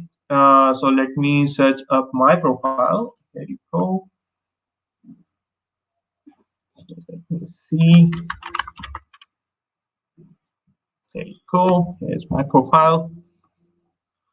So if we talk about the cover photo, it is some kind of, most of the people will always put an inspirational quote that will sort of reflect what they want to do or reflect their intentions. So first and foremost, for example, if I am a product developer, I would like my product to be very simple and very useful. So that's why I've taken this quotation. So what we are going to do is we are going to make something like this. Let's suppose, first and foremost, what we need to do is let's search LinkedIn cover photo size, right? So the accurate size is really important. So we know that it's 154 by 396 pixel. So one of the greatest tools that we can use is the Adobe Spark, right? It's a free to use tool. Skip the tour because I've signed in with Abdul's profile. So first and foremost, what we are going to do is we're going to create that cover image that will inspire once anybody sees it, right? So so what we want to do is we want to make a cover, right? Oh, wait, I selected a template. No, I don't want a template. I want to do a custom one. Wait.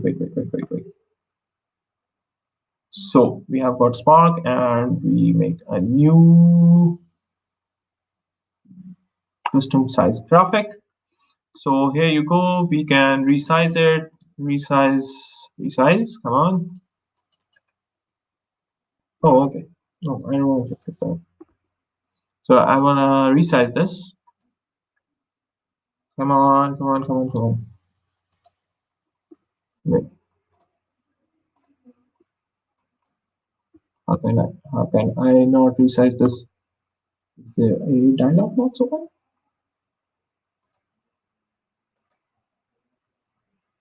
Let me refresh it.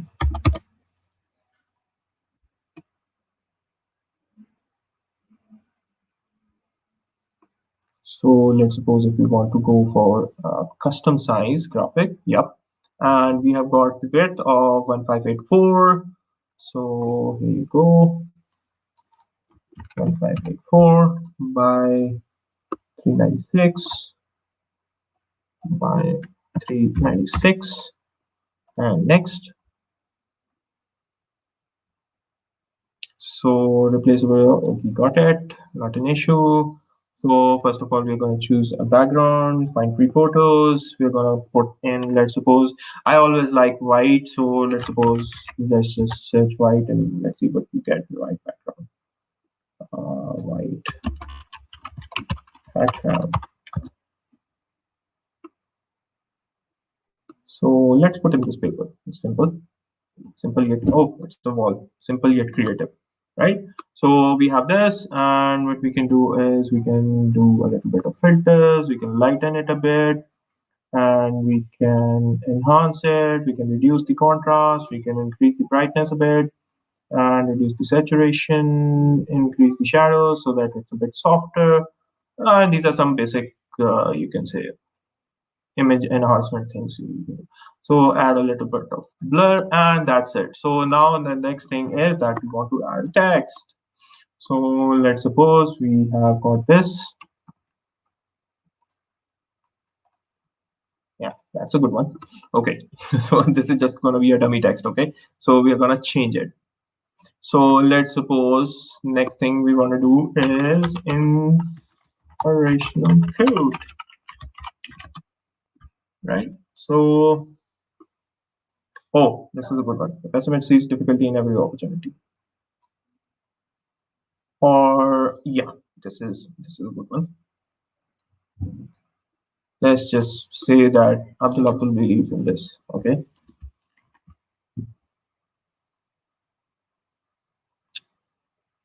Rather, let's change it. Less from success, then from a failure.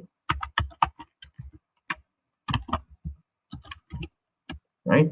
We can add a little bit hashtag fail fast, hashtag fail. That's what Abdul believes in, right? Okay, so let's choose a bit of a more professional font. So regular would be good. Let's choose a bit. Okay, that's a bit aggressive color. Blue is always good. Let's go with this. Let's saturate it. And let's reduce the size of it. Text, shape, shadow, outline. Yeah, there you go. Hashtag fail fast, fail, right? So I'm just making a dummy image, right? So let's download this, start download it in PNG format. So yeah, here you go. We're gonna do it in my pics and save it here. So first and foremost, you need a very good cover picture. So here you go. We upload this picture from my pics, and here we go. So we can straighten it out, edit it out anywhere. So we will zoom it a bit so that the Adobe Spark logo is sort of not visible. All right. So we click apply. And it's going to upload the picture over here. And here you go. So let me edit that a bit. The quotation is not visible that much. So it should be, let's zoom it out. No issue only. So let's position it like that so that it's above your cover photo. All right. So next is your professional picture, right? So you want to make sure that you choose a very good picture. There is a tool here. Let me just say, compare professional pictures. There's a tool on the internet that you can use actually. Image comparison digital. Yeah, dpreview.com. Okay, right? You go over there, you upload your picture, and let people vote on it that if it is a professional picture or not. All right. So let's just upload a photo. So within the photo, if you're ugly, right? There's no workaround to it. You don't want such a picture that does not show a very professional image, right? So let's suppose if you upload that, it just shows a very casual attitude. Let's just see how it looks. I mean, the pic is good, but still, come on. Let's just refresh this page. Come on. Why is not here? All right, so but you get the point. Do not upload a casual photo, right? So let's just add a photo, upload photo. So side views, yes, but try to go for a more inspirational image. We're gonna use this one, and we are going to zoom in a bit and get to the position. Save this photo. Again, you can use, do not use shadi pictures. Do not use the pictures of the suit that you wore on the shadi. Wear the suit again, get a professional picture and upload that. All right. Okay, so a little bit better. Now come to the name. We need to edit this. So the first name, always capitalize the first letter, Abdul. All right, so next is your headline. So this is what will actually show that what you want to do, what your core skills are, and how you want to go forward in your career, right? So this is very important. This is the first thing that people, whenever they are going to come to your profile, they are going to look at. And this is something that will come under your name as well whenever you comment or interact with somebody. So let's suppose if we go over here. Oh, wait, went to Abdul. So This is the first thing that people are gonna see. So what you want to do is you want to make sure that your career goals are mentioned here. So let's suppose we see we assume that Abdul has been working in the engineering field. So enthusiastic engineer. Oh, my spellings are terrible. Enthusiastic engineer. Let's add his field as well. So electrical engineer. Enthusiastic. I used to like the pipe symbol. Enthusiastic electrical engineer. Let's suppose embedded systems professional. And what do you do in your let's suppose we can add let's suppose what else can we add? Let's look it up the levels profile. So he did work on the perpetual motion machine, which was a failure, but still he worked on that project. So he has got interest in the physical systems as well. So let's go over here and control systems actually.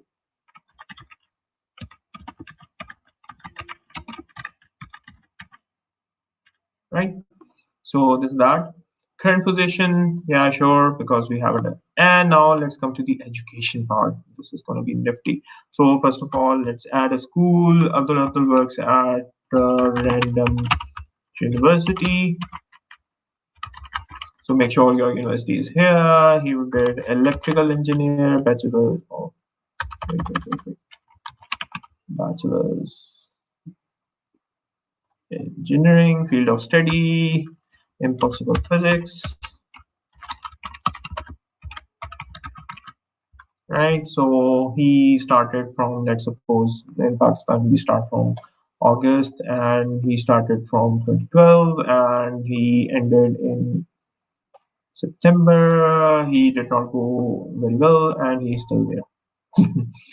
So let's just say that he graduated. He took 8 years to graduate, but he still graduated with a really great GPA. Now, here comes the activities and societies part. This is really going to be, important that you put in, like what kind of activities did you take part in.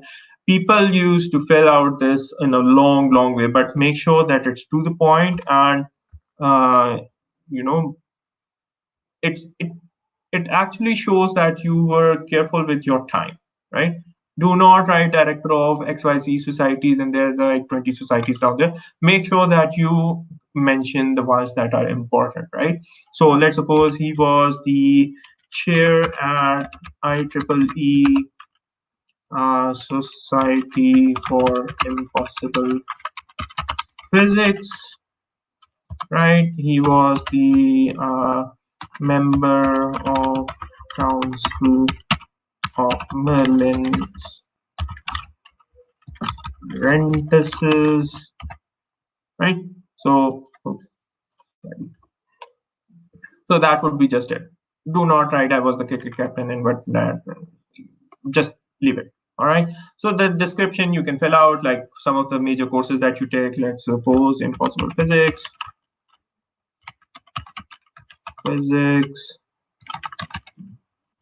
faster than light travel, portal physics,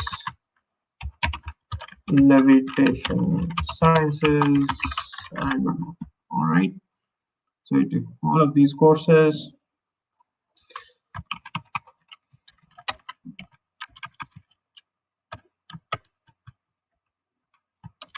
Major project. Worked on perpetual motion machine. If somebody is getting confused by these jokes, please do not. I'm just writing it down, like how you should write down your projects and your courses. This is not the only way to do it. You can go over certain profiles and have a look at them and sort of absorb all of that. Do not copy paste it, just absorb it and make sure that you get your inspiration from it and then use that format as best as you want to, and even a mixture of different formats will work. All right, so if you have any media, let's suppose, I don't want to add that picture, but let's suppose you have some society pictures that you want to, so here it goes. Here is your education, save that, and here we go. So you have your experience, you have your interest. Where did the education part go? Wait.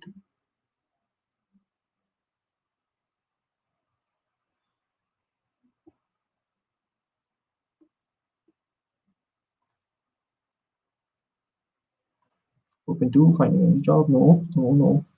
I don't want to do that. Let's enter that again. Oh, right. There you go. This is the random university. Okay, so we have the education, we have the country, profile, industry. Let's say impossible physics. No, it does not. So let's go electrical engineering. Profile, email. This is really great. So what you need to do is just add the number. This is not a real number. Please do not dial it. Work. If you want to share your address, you can do that. Here's your email ID. Your birthday is good. People wish you for no reason. Just apply that. Okay, so Abdul's profile is sort of coming together as well. Here you go. You save it. Intermediate or yeah. So next thing what you want to do is make sure your work details are correct and added. Experience. So let us see, added this experience. So he was a project intern, internship, Merlin Wizards, and location was, let's suppose, Camelot.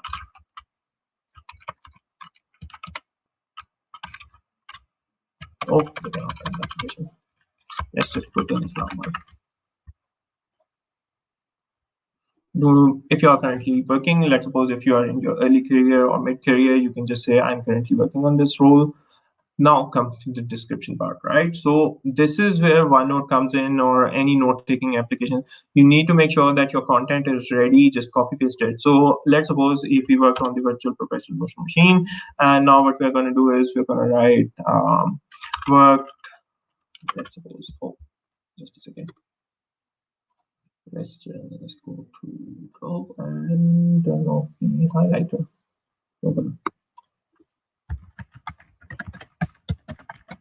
Control system of the perpetual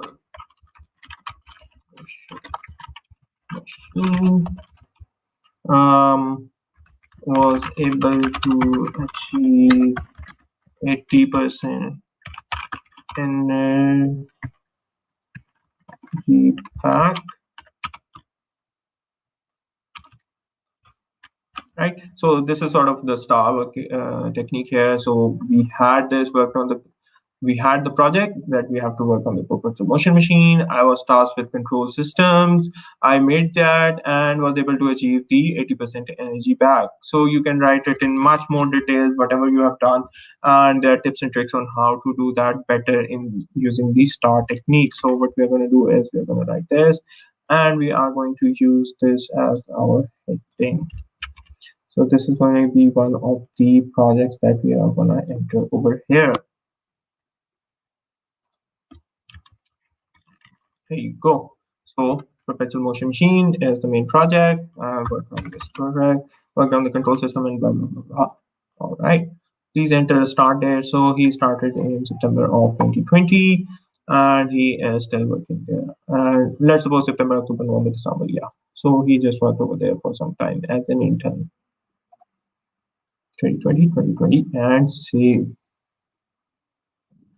Your submission did not succeed. Please try again. Why? No, it did succeed. It did succeed. All right. So we have the experience over here. We have the first experience. We have the education. So what I need you to take from this workshop is how we are actually using these, right? And actually making sure that your profile is up to the mark. Once you keep on filling all of these, your okay. Yeah. Very good. Okay. All right. So next we come to the interest. Here you can like anybody and this is what actually reflects sort of what you want to do in your career and how you want to do it. So let's suppose if we have got Sun over here, so go with Sun like that, so that their posts are visible to you. We can go and open, we can follow them, right? And then we can, let's suppose if you want to work in Coke, go over to Coke, not Coke Studio, not Coke TV, the Coke company.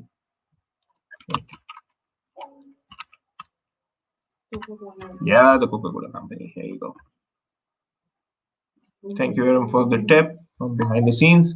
Here you go. You are following that. So when you see the interest over here, let me just refresh it. So let me just see. There we go. So your interest will be updated as well. Next, we have got 2 and 3 more profile sections that we really need to focus on, right? So first of all is your skills, right? Skills, there are a lot of things that you can add over here, but make sure that the skills that you are going to add, they are the ones that the recruiters are looking for. So for example, if you're going for embedded, right? So Abdul wants a job in the embedded engineering, embedded systems, embedded software, right? He wants to work in control systems as well. So for the non-technical people, I would advise that you put in the skills that are within your relevant fields, right? So control systems design, right? So all of these skills, you don't need to enter the vague skills. I would rather advise you that you put in the skills that are, specific to your field, so that so that whenever the recruiter sees, because whenever a recruiter will search for you or search for a role similar to you, they will always be matched with these skills, right? So what you need to do is they will be matched with this headline, they will be matched with your skills, they will be matched with your experience, right? So let's suppose if you have worked on long distance IoT, right? So you put in the protocols in those keywords so that your profile is matched whenever a recruiter is trying to look for it. All right, so we have the skills one. Within the featured one, no, not the featured one, the background. Yeah, one more thing that you really need to focus on, people don't focus on, is the licenses and certifications. So if you are going for a certification, make sure that it's mentioned over here, right? So that people can have a look at that and they can add it. Let's suppose let me try to add a certification there. Oh yeah, okay, CCNA. Yeah, that's weird. Let's just add that. Issuing Cisco. I don't care.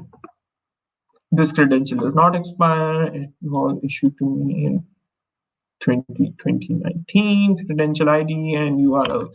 You can just add the random things that you want to see. Oh, okay. Let's just put in this. Here's the URL. So we just put in the URL. All right. So here you can see that your licenses and certifications are also valid over here. So for those people who are working in cloud, the cloud certifications are really, really important that you can put over here. At the same time, any other certifications that you have done over this year, you should definitely put them here, because this really matters, right? Any recruiter, if you are accredited with any organization, let's suppose you are accredited with Oracle, you are accredited with the AWS, you are accredited with Google, you are accredited with Microsoft, any certification that you have done, you should put it here. And there are lots and lots of certifications that you can do, and you should not be afraid to put them here, because this is why you did that certification, to enhance your career, right? So this is one thing. Then we come over to accomplishment, publications. What I wanted to go for was requested recommendation. Yes. Who do you want to ask? So I want to ask Ashalan. Can we ask him? No, because Ashalan was not added in your. So let's go over there. Send myself a friend request from Abdul. Can you send him? Connect. Send. So let me just approve it from my LinkedIn. Just give me a second. I'm opening the LinkedIn on my other screen. My own LinkedIn, not Abdul. So we have, let me just see. Yeah, we have the connection request from Abdul, and we have accepted it, right? So we go back to our home. We go back to Abdul, and if we refresh it, we should be able to have a LinkedIn connection with Arshan Anwar. Did you get it? No. Go to my network. Oh yeah. So here you go. I've actually put in that I will be going live to teach LinkedIn. Anyway, so where we go is we go back to Abdul. Wait, how come Abdul's name isn't edited? We did edit it.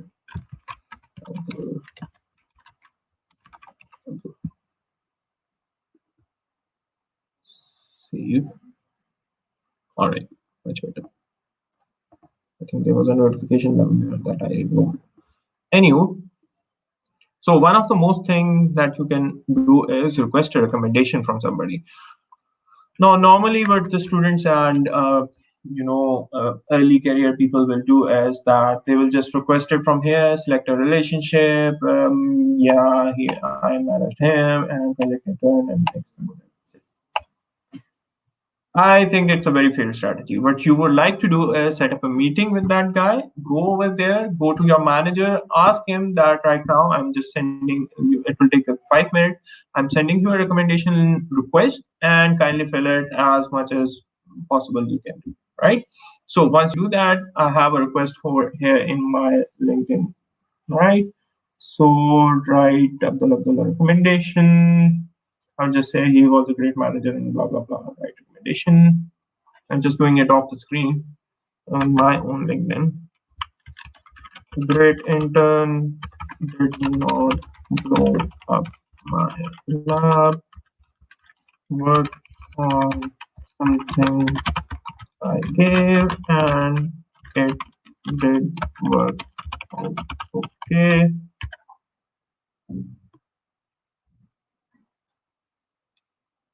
Send. And now I've sent it a recommendation. Now they can review it and then accept it. Make sure whatever recommendation that you have gotten from anybody, you just ask for a revision if you do not like it. If you do, then you say add it to your profile. Okay, so we have our recommendation down here as well. So great intern, did not blow up my lab and worked on something I gave and it did work out okay. So these are some of the things that you can add to your LinkedIn profile to make sure it's up to the mark. Once you have all of these things, you can add a lot more sections within the intro. You can add your location. I would advise it because due to all this COVID pandemic, we now know that remote work is possible and people might sometimes be biased. You can add your summary, like what you have been doing over these years, or even in the beginning, even in your university days, like what are some of the courses that you worked on, what are some of the projects that you did. Do not write the projects that are just generic that everybody goes through. For example, I know a reverse pendulum project or a Pac-Man project that every fast student does. Do not write about some of the projects that you specially did, right? Something that you went out of your way to do, right? So let's just discard that. Let's come to the other section. Let's come to the feature post and articles. If you are making sure, one of the advice that I would really like to give out is instead of Facebook, start using LinkedIn. If you want to progress in your career, be it in technical, be it in non-technical, be it humanities, be it media, anything, start using LinkedIn. Not media, I would say you spend more time on Behance, but make sure that LinkedIn के ऊपर सबसे ज़्यादा time spend कर रहे हैं. You comment on people, you like the post, you get to know what is happening in the industry, right? Okay, so you can post the feature links. Background, work experience, we have already covered. Education, we have already licensed. Volunteer experience. This is a really great place where you can showcase that you have been working as a volunteer, that you know how to manage your time effectively in the academic, non-academic world, as well as make sure that you give your time to the community and you give your skills to the community. Because in the end, look, everybody comes together to teach you things and to teach you skills. It is your responsibility to make sure that you give back to the community as well. That's why I'm sitting here in this session. That's why our community works, to make sure that you get to know the stuff that we have gained from our experience, so that you don't repeat the same mistakes again, right? So here we go. Let's suppose this is a good one. I worked with, let's suppose, a university society. Just add that, right? So what was my role? I was the lead manager, team lead manager, or lead manager, something like that. Cause was health. We made Abdul's profile, so he managed the blood donation drive. So even if you have a small role, you need to make sure that you have mentioned that. I managed a blood donation drive from our universities.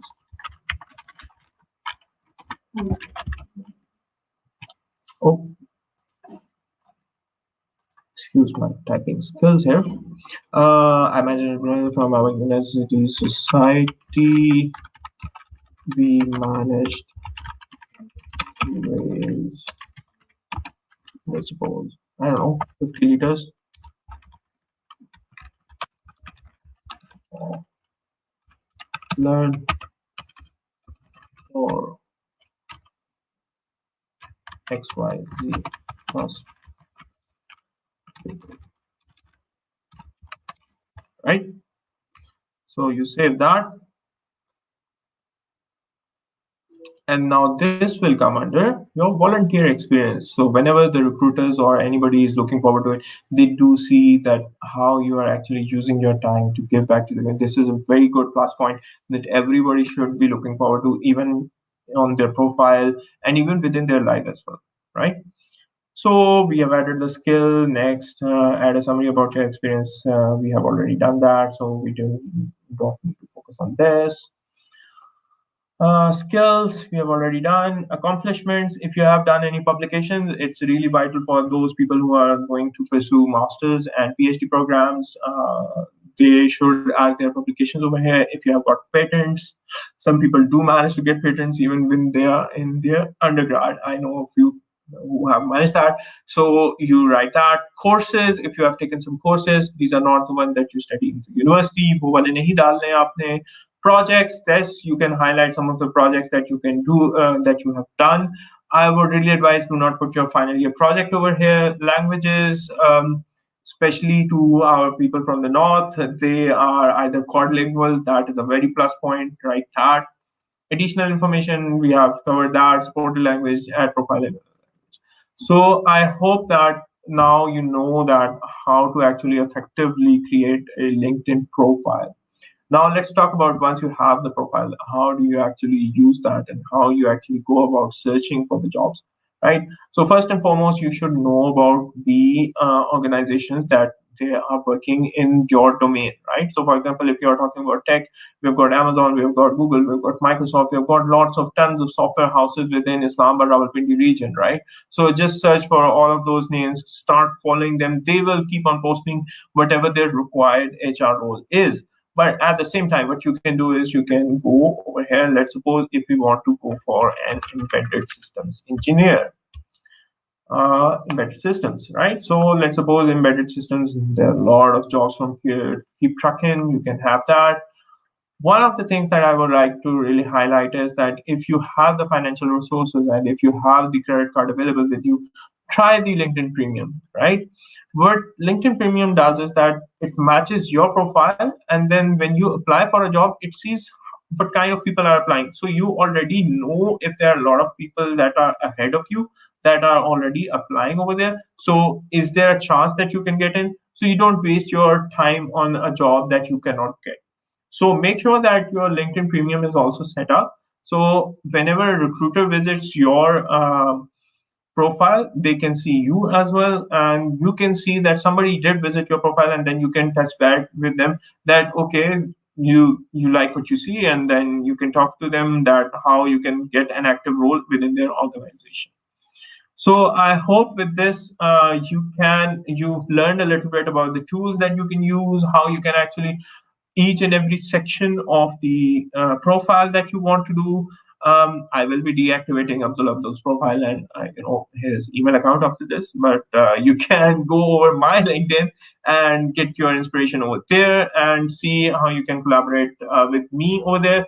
If you want me to review your LinkedIn profile, I am very happy to do that. I just take a little bit of time. I do that in my free time. So let me just flash my profile over here. My name is a bit difficult, but you can always search it, and I might be the only Ashan out there. So you can just connect with me and message me on LinkedIn that we connected. We saw your live stream over on GDG Cloud, and we would like you to review our LinkedIn profile. I just go over CVs and LinkedIn profiles and give you all the recommendations that I can give within my short time. So that was all from my side, and let me just unshare my screen, and we will just pause the live stream for a bit over here, and we will be back with our next speaker as soon as they join. All right, so let me just go over if we have any comments. No, we just had a great comment from Osama. Thank you, Osama.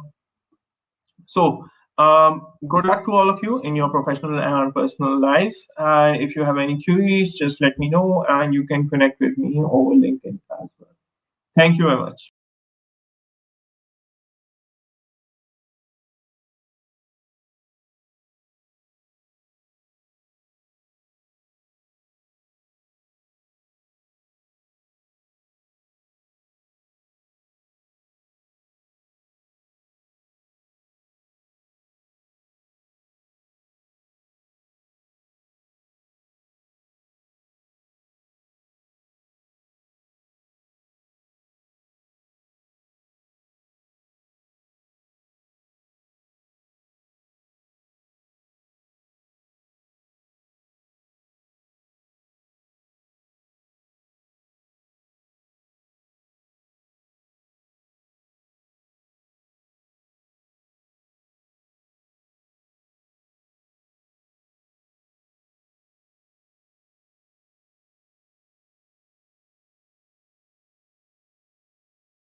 Hello again. This is Zara.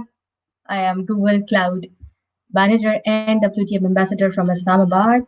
And we have our next speaker backstage with us. So I would like to introduce her. Our next speaker is Laksha. Laksha manages the Women Techmakers program in India. She is a data science enthusiast, building tech expertise, machine learning, and Google Cloud as well. She has received the Women in AI Leadership Award by Analytics India magazine and the Women in Corporate Allies Emerging Diversity Champion Award by Women's Web in 2020 and is a Shenomics Lead Like a Girl Fellow.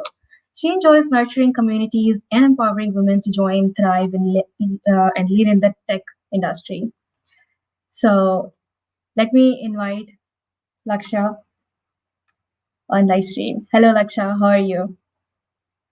Thank you, sir. I think your mic is mute. Thank you. Thank you so much, Iram, for having me here. So, okay, so slides. Okay, so I'm sharing your slides on the screen as well. Great. Okay, Laksha. Now you can start your talk and I'll leave it up to you. So I'm leaving the stream. Is that good? Sure, Iram. Thank you so much. Okay. Thank you. Yeah. Hello, everyone. Good afternoon, good evening, depending on where you are in the world. I am extremely honored to be here. And before I even get started, wishing you all a very happy International Women's Day.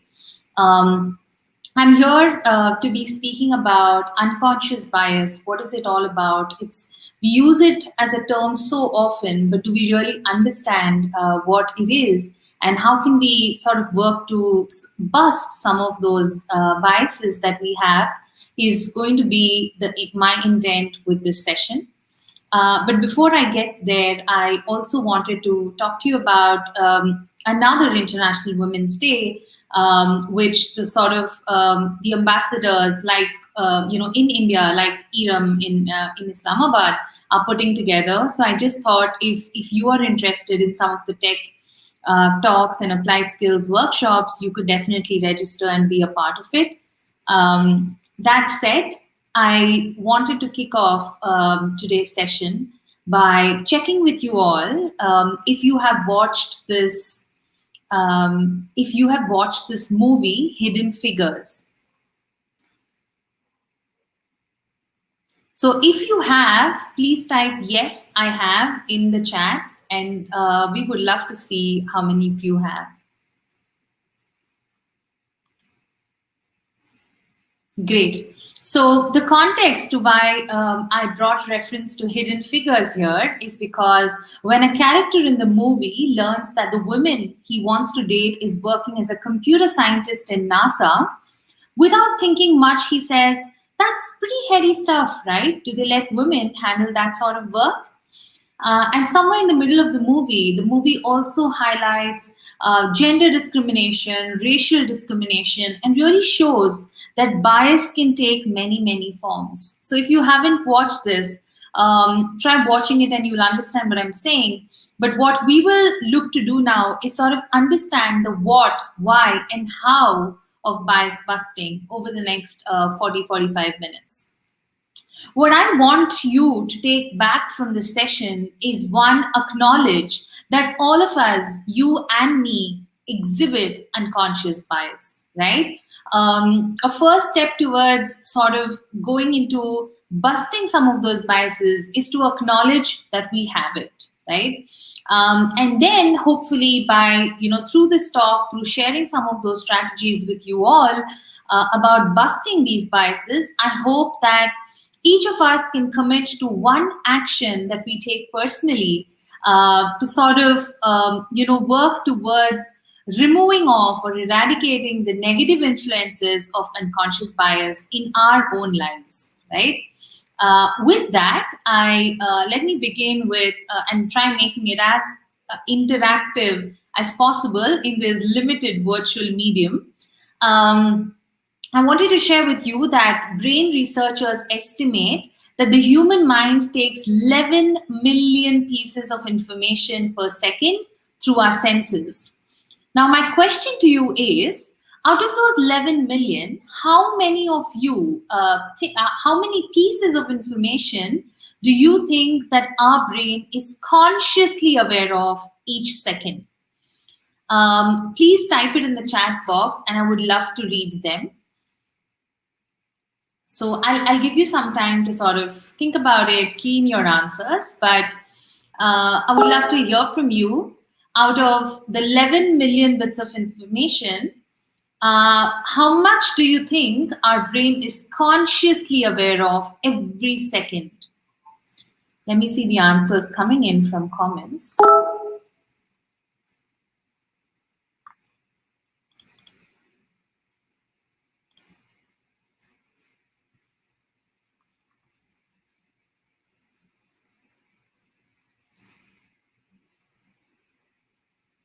Okay, I'm waiting for some answers.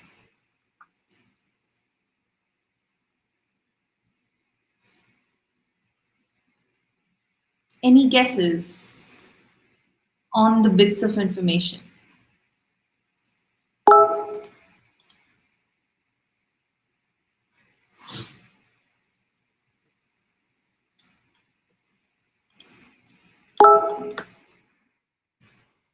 Okay, I'm going to wait for about a couple of more seconds and then sort of reveal the answer.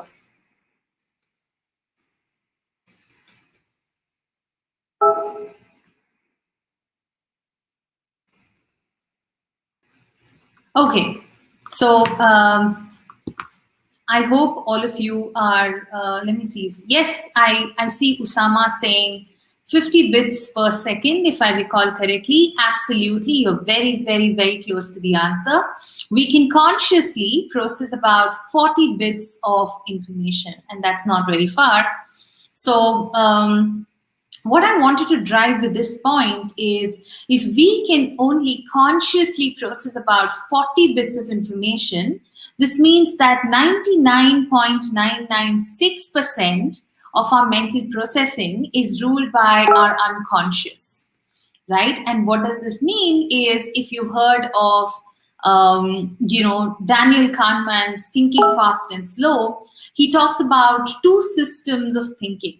Right? System one is more of the first reactions, which is fast, quick, and you're really trying to just at the spur of the moment take some of those decisions. But the system two is where you sort of taking some more time, trying to reasonably give logic to your decision and sort of detailing it out, right? So for those who don't know, unconscious bias is sort of a mental shortcut that our mind sort of takes based on our attitudes, based on our upbringing, our conditioning. And the problem with unconscious bias is it often leads us to make incorrect decisions because many of these are based on flawed logic, right? And hence, just as an attempt to sort of understand what are the different kinds of biases and how can we really work towards sort of not exhibiting them, I'm just going to take you through some of the biases that we see around. Mind you, these are just some of the many that I found was the most relevant to this audience today. So one of the kinds of biases is beauty bias, right? And for us as social beings, it's almost impossible for us to not notice a person's appearance, right? And we often also associate it with someone's personality. right? And every day at a workplace, we see we expect some level of professionalism and self-awareness, but many of us harshly judge people based on our perceptions of physical attractiveness, right? We might say, he's in shorts, he seems to be very unprofessional, right? It's something that just comes up without us really thinking too much about what we're saying, but it can really hurt some person, or it might affect some person in various capacities, right? The second kind of bias that I want to talk to you about is affinity bias. Affinity bias occurs when we unconsciously favor someone who shares the similar qualities as us, right? And because we do this, because we see them as somebody more familiar, more relatable to us.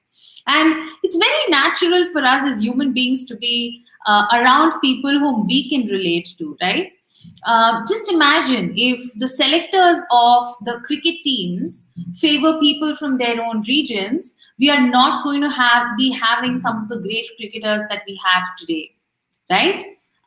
So affinity bias can really impact somebody's career negatively if it doesn't, if it's sort of exhibited by, say, selectors in a cricket team, right? This is a very small example for you to understand what is affinity bias. The next one is the horns effect. What do I mean by this is this occurs when we really focus on the negative aspect of one person and sort of cloud all our judgment based on that person, based on that judgment that we have, right? And often it just reflects to us how they will, say, perform in a certain role depending on what is that first impression we have about them. And if it is negative, it might be very, very, very, not very, very unfair to someone, right? The fourth bias is confirmation bias.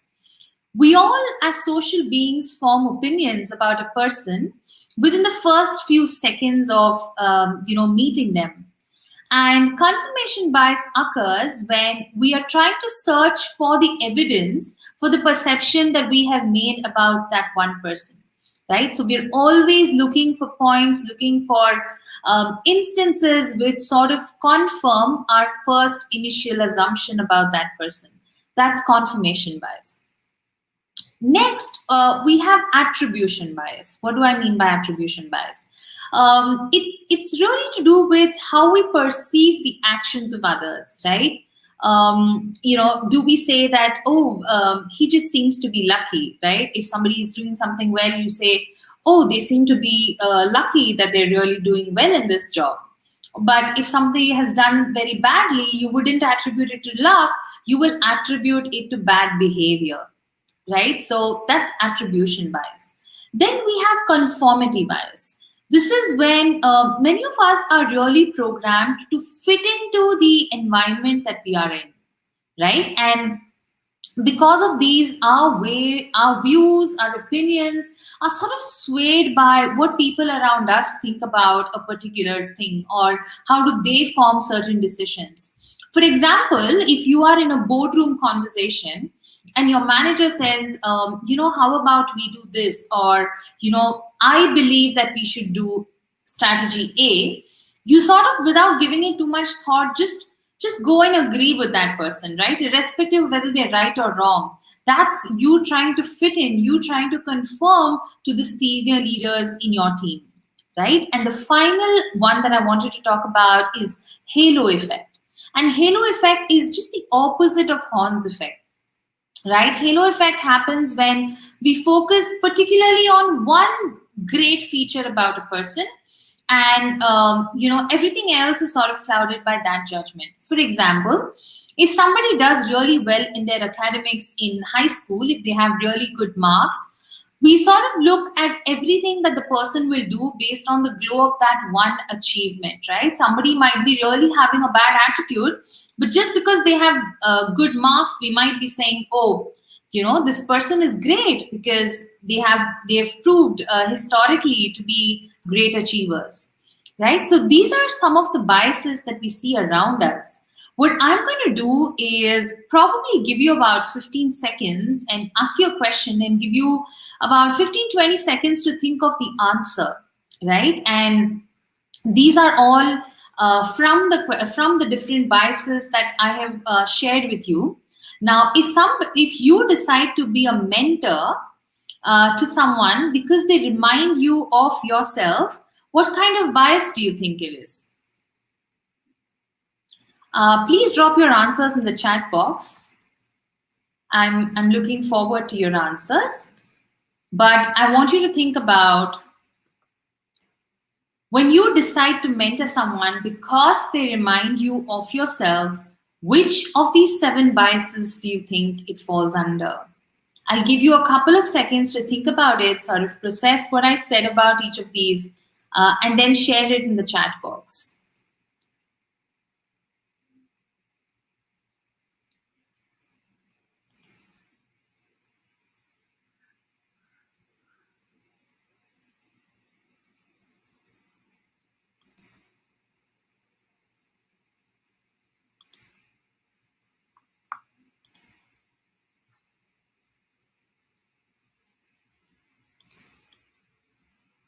I'll wait for a couple of more seconds before I reveal the answer, but if some of you have the right answers, I would love to hear it from you all.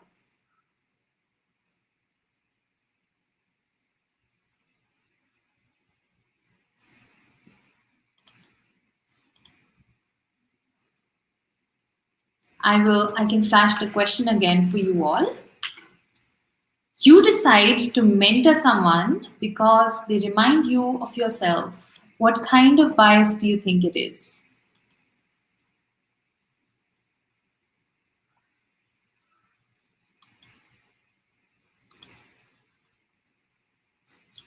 Okay, while you think about the answer, let me tell you what it is. This is affinity bias, right? Because you sort of have a natural liking to that person because they remind you of yourself, right? The next question I have for you is, you're on a review committee and several members argue against a woman's promotion because she's not even seen as a leader, right? Even though her team delivers outstanding results. What kind of bias do you think this is? Think about it.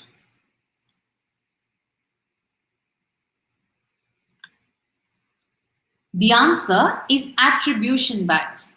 You're attributing somebody's gender to them not performing well enough, which is utterly not fair to that person, right? The last question I had for you is, a coworker confides in you saying, I honestly find it easier to work with men. What kind of bias do you think this is?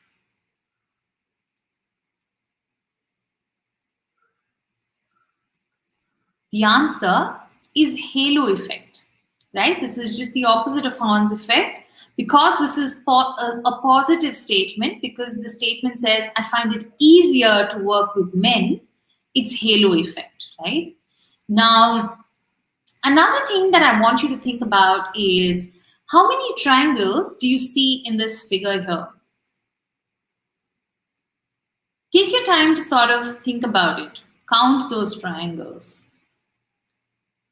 And there's a reason, trust me, that I ask you to sort of try this out.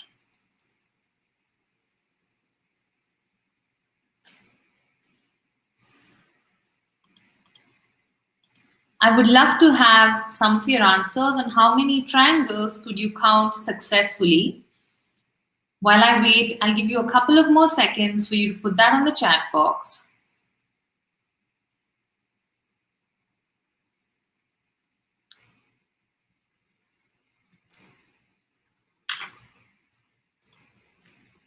Okay, so actually there are no triangles, and I'll tell you why.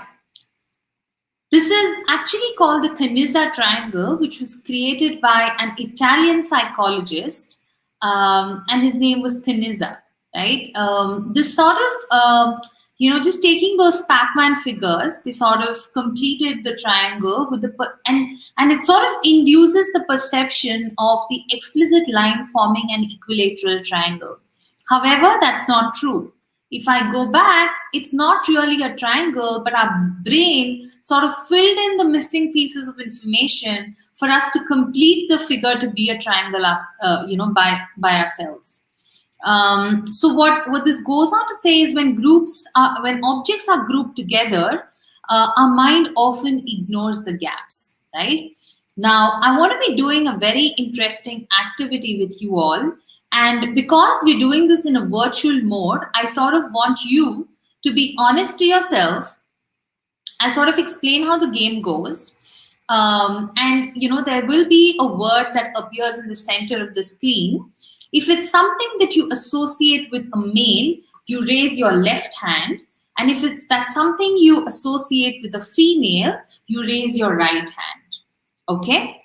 And this is basically, it's a fun activity. And at the end of this activity, I'll sort of tell you how was this devised and what was the real intent of this, right? So a word will pop on the center of the screen. If you associate it with a male, you raise your left hand for yourself. And if you associate it with a female, you raise your right hand, right? And so here we go. The first word is husband. So most of you might be doing this right now, right? Let me show you a flash of few more words. Grandma. And you got to try to be really fast with this. Grandma. Daughter. Wife. Okay, if you think this was easy, what I want you to do now is the word that appears in the center. If you associate it with liberal arts, you raise your left hand. And if you associate it with science, you raise your right hand. Okay? It starts now. Engineering. Biology. Literature. Music. Chemistry. Geology. Humanities.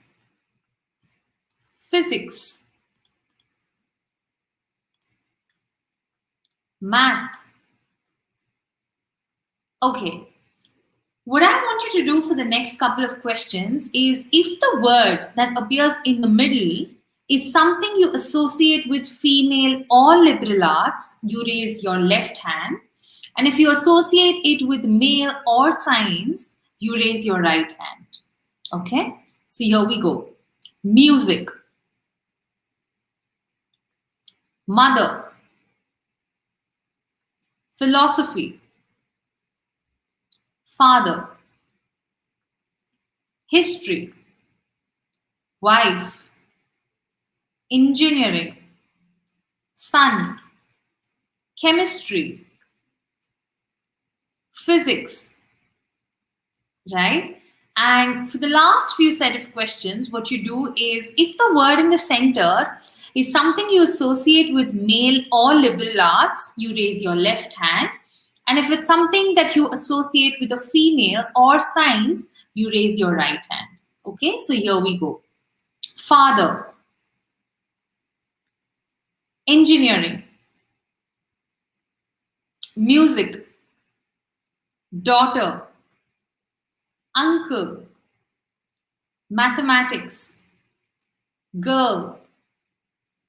Literature. Husband. Physics. And there we end this activity. So what I wanted to share with you all is I would have loved to do this with you physically in person, but I hope you had a good time for self-reflection. For those who are more curious, this is called the implicit association test. This was curated by two professors, Professor Grenald and Professor Banerjee at the Harvard University. And this is a reaction time experiment to basically review your biases. Now, there's a very interesting trend that they found out, right? 75% of the people found the fourth set of activity to be extremely difficult. When you had to associate female in science and male in liberal arts, 75% of the people found it to be hard. And here was an example of just combining gender and profession. But there's so many more aspects, right? There's gender, sexuality, ethnicity, religion, body type. So if you are curious to know more, just visit implicit.harvard.edu and try this test out for yourself. Right? But, the point that I was driving through all these activities that I had for you is to really talk to you about what are the factors that make a situation extremely prone to bias, right? And I would like to talk about four main factors, one being the task. If the job that we're assessing has common stereotypes associated with it, our unconscious will sort of immediately, bring those stereotypes in our mind. For example, if it's considered nursing and teaching are stereotypically female gender jobs, but if we're assessing these jobs, very unconsciously, we would tend to think that women are better suited for these jobs. But the stereotype sort of clouds the judgment we take in the task we have in mind, and hence it's an important factor. The other is numbers, right?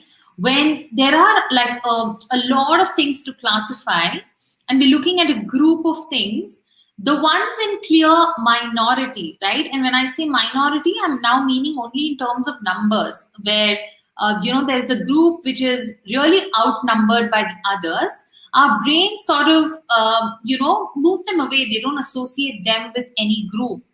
And if there is a clear minority, this sort of really puts that minority out of this contention for whatever job you're looking at, right? So numbers is one factor. The third is clarity. Whenever we don't have all the necessary information, our brain is sort of equipped to fill in those gaps, and we saw this in the Kaniza triangle, right? So and sometimes a lot of this by sort of filling these gaps by ourselves, we are making poor assumptions, right? And that poor assumption could potentially mean a bias. Finally, we as a perceiver have our own emotional self, have a certain kind of upbringing, have a certain kind of thinking. So we are often, always influenced by what we have seen and what we have done. So that also plays a role in the bias that we have, right? And what I'm going to now share with you is let you know that bias is everywhere, and sort of talk to you about how can we really overcome it. What are some of the things we could do, right? So there are multiple ways to overcome bias, and let's look at it step by step, starting with structure for success.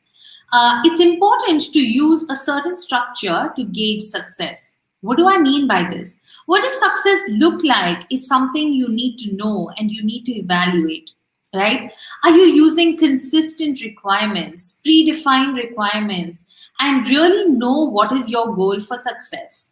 Write it down because it helps writing it down. And it also helps you sort of evaluate and ensure that you're constantly striving for success, right? And if you don't know what you're looking for, how are you going to check if it's successful or not?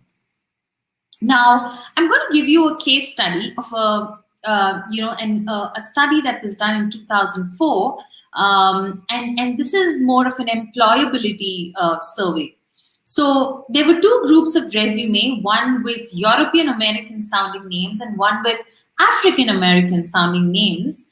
And while the call was done, he took 50% more resumes for the African American candidates to get a call back.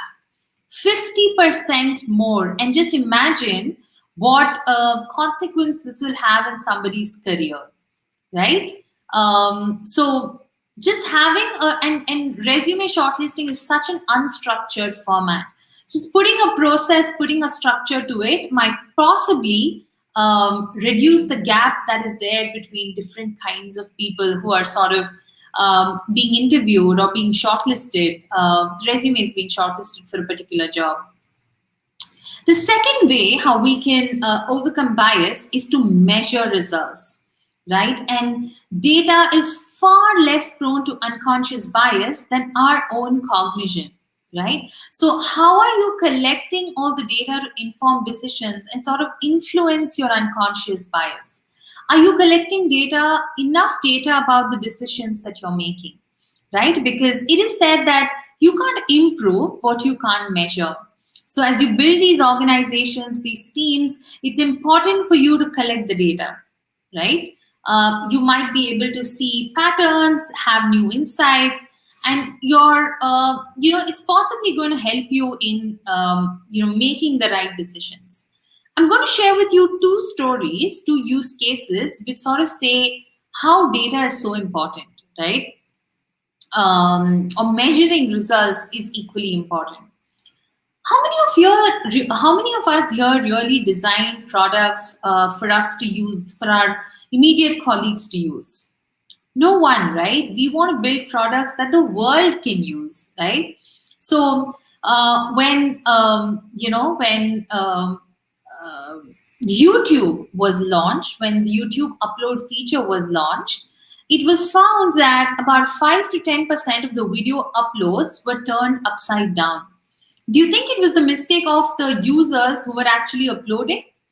When the YouTube team found out, they realized that it was because this solution was so nicely catered to only right-handed people that all those people who were shooting videos left-handed were able to encounter this problem.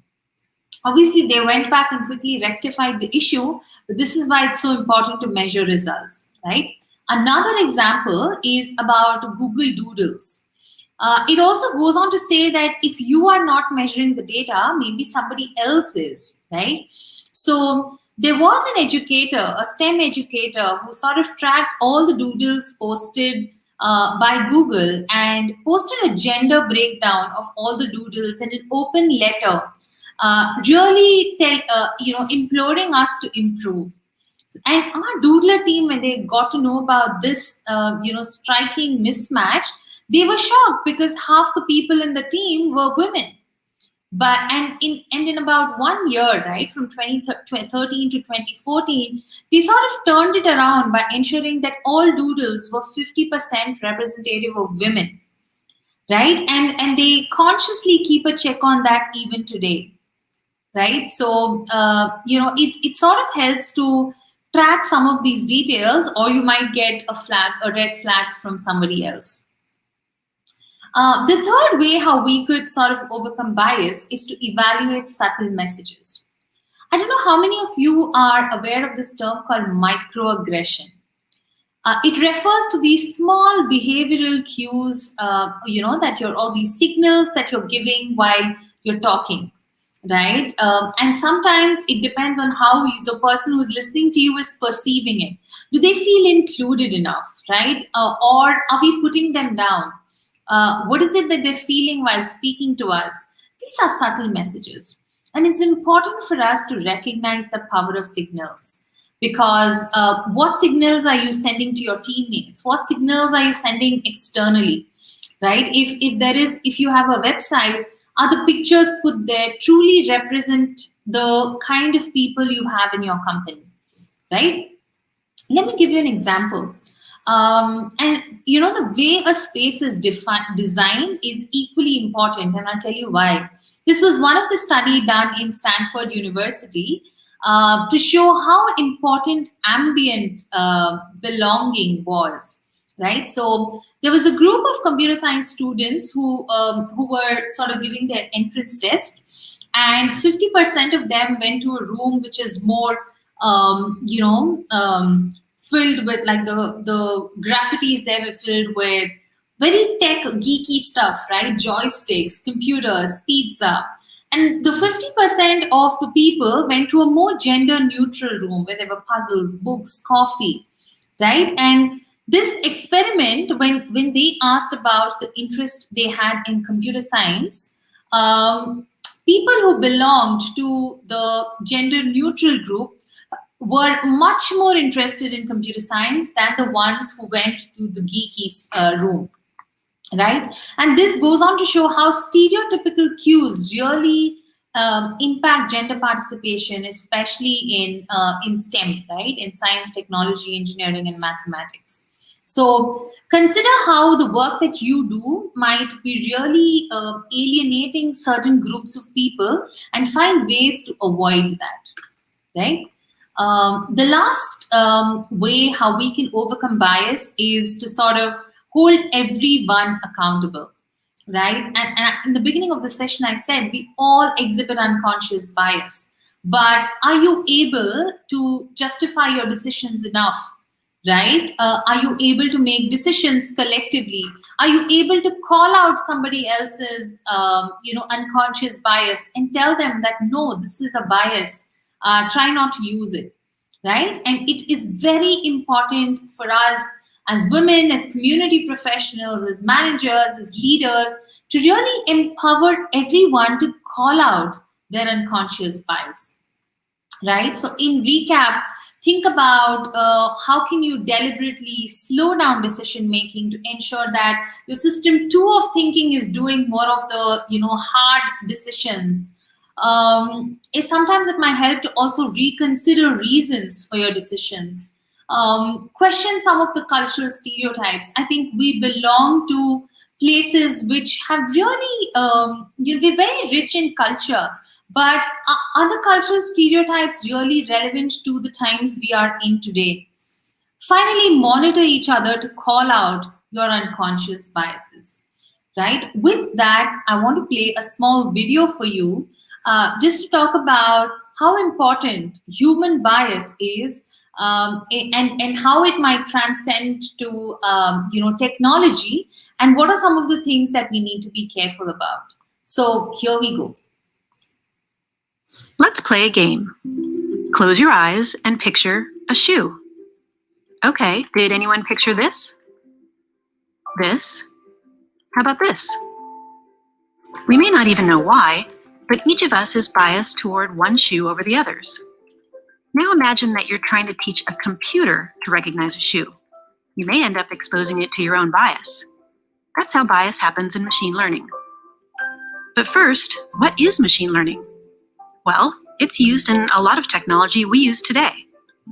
Machine learning helps us get from place to place, gives us suggestions, translates stuff, even understands what you say to it. How does it work? With traditional programming, people hand code the solution to a problem, step by step. With machine learning, computers learn the solution by finding patterns in data. So it's easy to think there's no human bias in that. But just because something is based on data doesn't automatically make it neutral. Even with good intentions, it's impossible to separate ourselves from our own human biases. So our human biases become part of the technology we create in many different ways. There's interaction bias, like this recent game where people were asked to draw shoes for the computer. Most people drew ones like this. So as more people interacted with the game, the computer didn't even recognize these. Latent bias. For example, if you were training a computer on what a physicist looks like, and you're using pictures of past physicists, your algorithm will end up with a latent bias, skewing towards men. And selection bias. Say you're training a model to recognize faces. Whether you grab images from the internet or your own photo library, are you making sure to select photos that represent everyone? Since some of our most advanced products use machine learning, we've been working to prevent that technology from perpetuating negative human bias. From tackling offensive or clearly misleading information from appearing at the top of your search results page, to adding a feedback tool on the search bar so people can flag hateful or inappropriate autocomplete suggestions. It's a complex issue and there's no magic bullet, but it starts with all of us being aware of it so we can all be part of the conversation, because technology should work for everyone.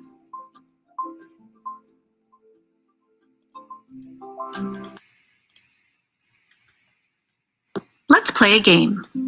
Close your eyes and picture.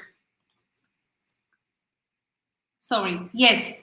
So that's pretty much what I had for you. Thank you all so much for being a wonderful audience. And surely I would have loved to do this in person and really see you raising your hands and seeing your how did it really feel to experience this kind of test. But here, over to Urshan, who will help us take the event forward. Thank you, Laksha, for this interesting conversation on how unconscious bias is now being translated into tech. And believe you me, I've seen this thing happen, especially the one of the doodle art, the example in the video that you have seen, how this kind of bias. I, it was really funny how people can be even biased in drawing cats. And the computers stop recognizing different types of cats just because of the way people do it. So it was really great having you, Laksha, here. And I would really like if you can share your contact details later on. We will post them in the live stream and the comments box as well, so that people can get in touch with you, especially with respect to the Women Technical Program. Just like Iram has been really active in that role, and how especially within the, if we see in the STEM field, there's a real lack of representation of the women. Uh, Even if they are there, they are not very active, or they do not project themselves. Just like Iram has concluded the workshop of I Am Remarkable, you really need to make sure that your achievements are reflected on each and every platform, and make sure that your the things that you achieve in your professional careers, they are reflected, so that your role as a woman in technology is recognized everywhere. Thank you again, Laksha, and thank you very much for Thank you so much. It was nice joining you all. Bye bye. thank you. Bye bye. All right. So next up is our GitHub and Git workshop. So we will be starting in about 5 minutes. So we will let's just have a small break. Thank you.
Hi there, everyone. So we are back on live stream, and we have got Haris Manzoor here, who is going to give you a workshop on Git and GitHub.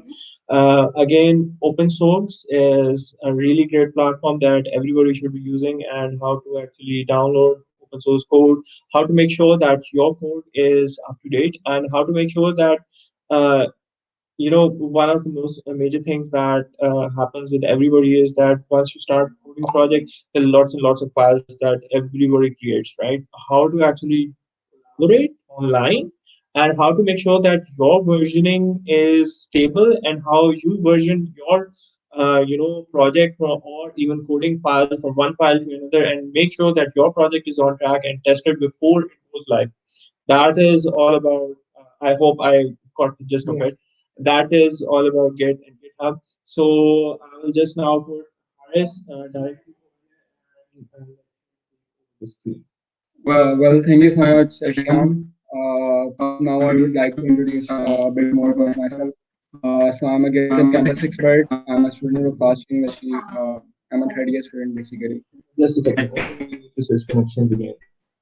Yeah, you can switch back. Yeah, this one. We have existing development connection issues here and there. So if you can just refresh the page again, and I will let you into the stream again. I guess it's good. Yeah, now we can see. All right. Let me just add your slides back again. Yeah, here you go. All right, so let me remove myself, and Haris will take over now. All right. So basically, let me introduce you to myself. I'm Haris Manzoor from Fast University. I'm a third year CS student, and I'm a GitHub campus expert. So what is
total redemption जिसमें से members की redemption आ रही हैं 13,000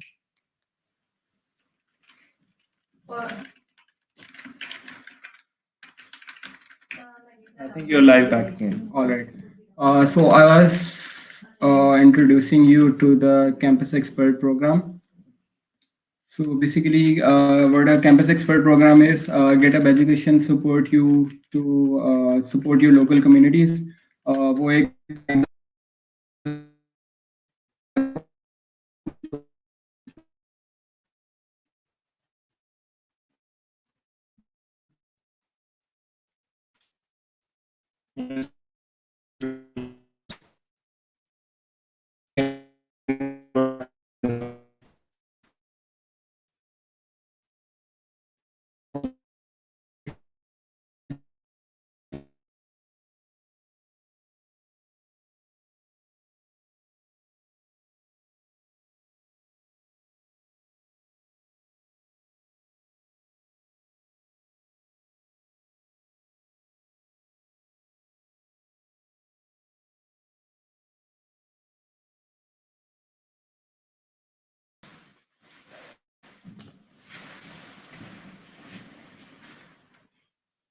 Am I good?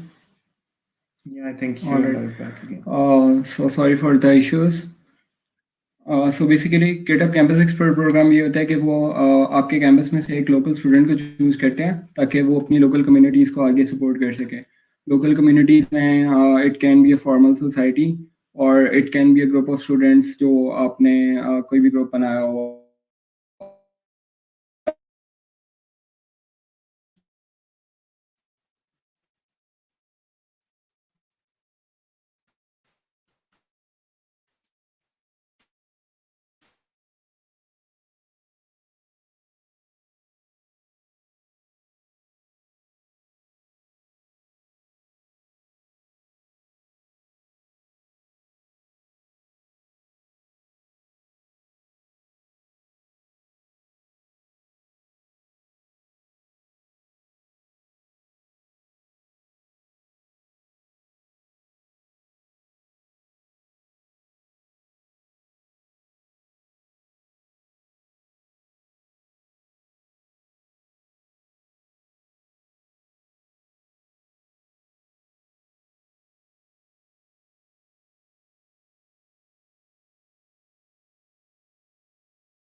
Stream.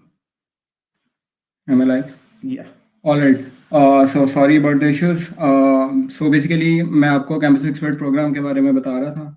तो campus expert programme में getup वाले आपको एक एक्सपर्ट चूज़ करते हैं एक यूनिवर्सिटी में से और वो एक्सपर्ट ये करता है कि वो अपनी लोकल कम्युनिटीज़ को सपोर्ट करता है through different events and through different programmes.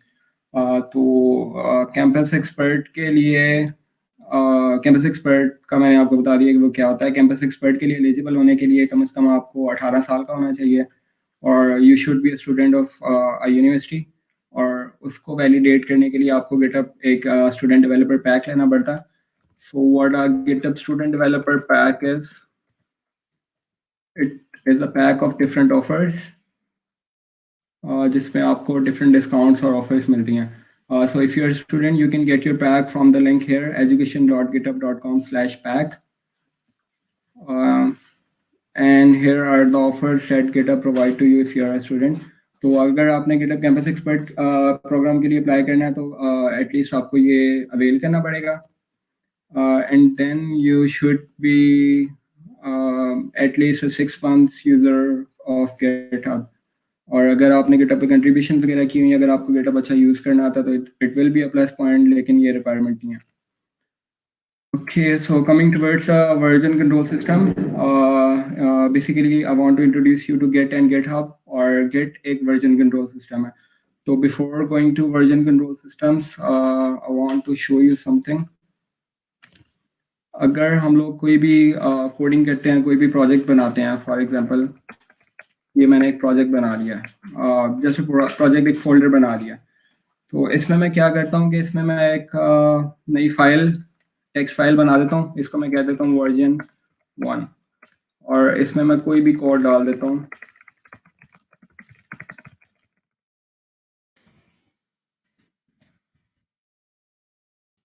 और मैं कहता हूँ कि सी आउट हेलो वर्ल्ड, कोई भी कोड, एक एग्जाम्पल कोड है और इसको मैं सेव कर लेता हूँ। और मैं कहता हूँ कि अच्छा मैं इसको रन करके देखता हूँ और मुझे पता चलता है कि यहाँ तक मेरा कोड बिल्कुल ठीक चल रहा था। तो मैं ये करता हूँ कि मैं इसको एज इट इज़ रहने देता हूँ और मैं इसकी एक और कॉपी जनरेट कर लेता हूँ, ताकि अगर इसको मैं रीनेम कर लेता हूँ वर्जन 2, ताकि अगर मेरे वर्जन 2 में कहीं भी कोई बाग आ जाता है जो मैं फिक्स नहीं कर सकता तो मैं किसी भी टाइम पे वर्जन 1 पे वापस जा सकता हूँ। तो बेसिकली ये इसको कहते हैं वर्जन कंट्रोल सिस्टम, कि हम लोग डिफरेंट वर्जन बना के रख लेते हैं ताकि किसी भी नए वर्जन पे हमें कोई बाग आ जाता है, या फॉर एग्जाम्पल वर्जन में मैं कह लेता हूँ, इसको रीनेम मैं कर लेता हूँ कि this is cout hello world. अगर मैंने सी आउट हेलो वर्ल्ड में कोई चेंजेस करनी है तो मैं इस वर्जन में जाके इसमें चेंजेस करूंगा और उस कोड को दोबारा वापस कॉपी करूंगा, तो वो काफ़ी मुश्किल काम हो जाएगा। तो यहाँ पे हमें version control system help out करते हैं। यहाँ पे हमें गेट हेल्प आउट करता है और गेट हब हेल्प आउट करता है, और वो कैसे करता है मैं आपको बता देता हूँ। तो बेसिकली वर्जन कंट्रोल सिस्टम जैसे मैंने आपको बताया कि it is a way to manage files and directories. इसमें डिफरेंट फाइल्स और उनके अंदर डिफरेंट डायरेक्टरीज को हम मैनेज कर सकते हैं और इसमें हम ट्रैक चेंजेस कर सकते हैं। लाइक मैंने आपको बताया कि अगर हम लोग वर्जन 1 पहले बना के रख लिया और दोबारा वर्जन 2 और हमें वापस वर्जन 1 पे जाना है, तो we can easily go to version 1 through version control system, which I will demonstrate in a couple of minutes. So basically इसमें प्रीवियस वर्जन्स को रिकॉल कर सकते हैं। अगर हमें कहीं भी देखना है कि हमने इस वर्जन में क्या किया था, हम उसको चेक कर सकते हैं जाके। और what is Git? Git is basically a version control system. Git जैसे मैंने एक एग्जांपल से आपको डेमोन्स्ट्रेट किया है कि किस तरह हम लोग वर्जन कंट्रोल्स यूज करते हैं ताकि हमें कोड में कोई मसला ना हो। अगर हमें कोड अनडू करना हो तो हम बहुत इजीली कर लें। तो git basically it is created by Linux Torvalds. अगर आप लिनक्स यूज़ करते हैं तो लिनक्स भी लिनक्स टॉरवल्ड्स ने ही क्रिएट किया था, और ये command line version control program है। मतलब इसमें हम लोग थ्रू द टर्मिनल और थ्रू द बैश या जो भी विंडोज टर्मिनल या लिनक्स का, उस पर हम लोग इसको रन करते हैं। और ये चेकसम्स करता है ताकि डाटा इंटीग्रिटी को इंश्योर कर सके। अगर चेकसम्स का किसी को नहीं आइडिया तो इट कैन बी इग्नोर्ड, कोई इतनी खास बात नहीं है। और ये क्रॉस प्लेटफॉर्म है, लिनक्स पे, विंडोज़ पे, मैक पे, किसी भी ऑपरेटिंग सिस्टम पे काम कर सकता है। ये ओपन सोर्स है। ओपन सोर्स का मतलब होता है कि इसका सोर्स कोड पब्लिकली पड़ा हुआ है इंटरनेट पे, और ये फ्री टू यूज़ है, इसमें कोई आपको पैसे नहीं लगता। तो गेट आपके लिए है या नहीं ये चेक करते हैं। तो बेसिकली गेट उन लोगों के लिए जो कि सोर्स कोड्स के साथ काम कर रहे होते हैं, डिफरेंट प्रोग्राम्स डेवलपर्स या डिफरेंट जो भी प्रोग्रामर्स होते हैं उनके लिए गेट है। और उन प्रोग्रामर्स के लिए टिपिकली जिनको कोड मैनेज करने में बहुत मुश्किल होता है। और also if you want to collaborate to someone else, तो उसके लिए भी गेट को बहुत अच्छी तरह से यूज़ कर सकते हैं। अगर दो बंदे एक ही प्रोजेक्ट पे काम कर रहे हैं तो वो अपना अपना काम दोबारा मर्ज कर सकते हैं। और उन लोगों के लिए नहीं है जो कि कमांड लाइन टूल से डरते हैं, जिनको कमांड लाइन टूल्स बुरे लगते हैं, तो उनके लिए गेट नहीं है, लेकिन उनके लिए गेटअप है। तो गेटअप बेसिकली एक गेट रिपोजिटरी को होस्ट करने के लिए गेटअप यूज़ किया जाता है। ये आपको एक ग्राफिक इंटरफेस प्रोवाइड कर देता है। इसमें आपको कोई कमांड लाइन नहीं टाइप करनी पड़ती। लाइक गेट का एक फंक्शन है कमिट, तो उसमें गेटअप में बहुत इजीली उसको एक ही बटन के साथ हम लोग कमिट कर सकते हैं, और वो सारी चीज़ें मैं आपको आगे एक्सप्लेन करने वाला हूँ।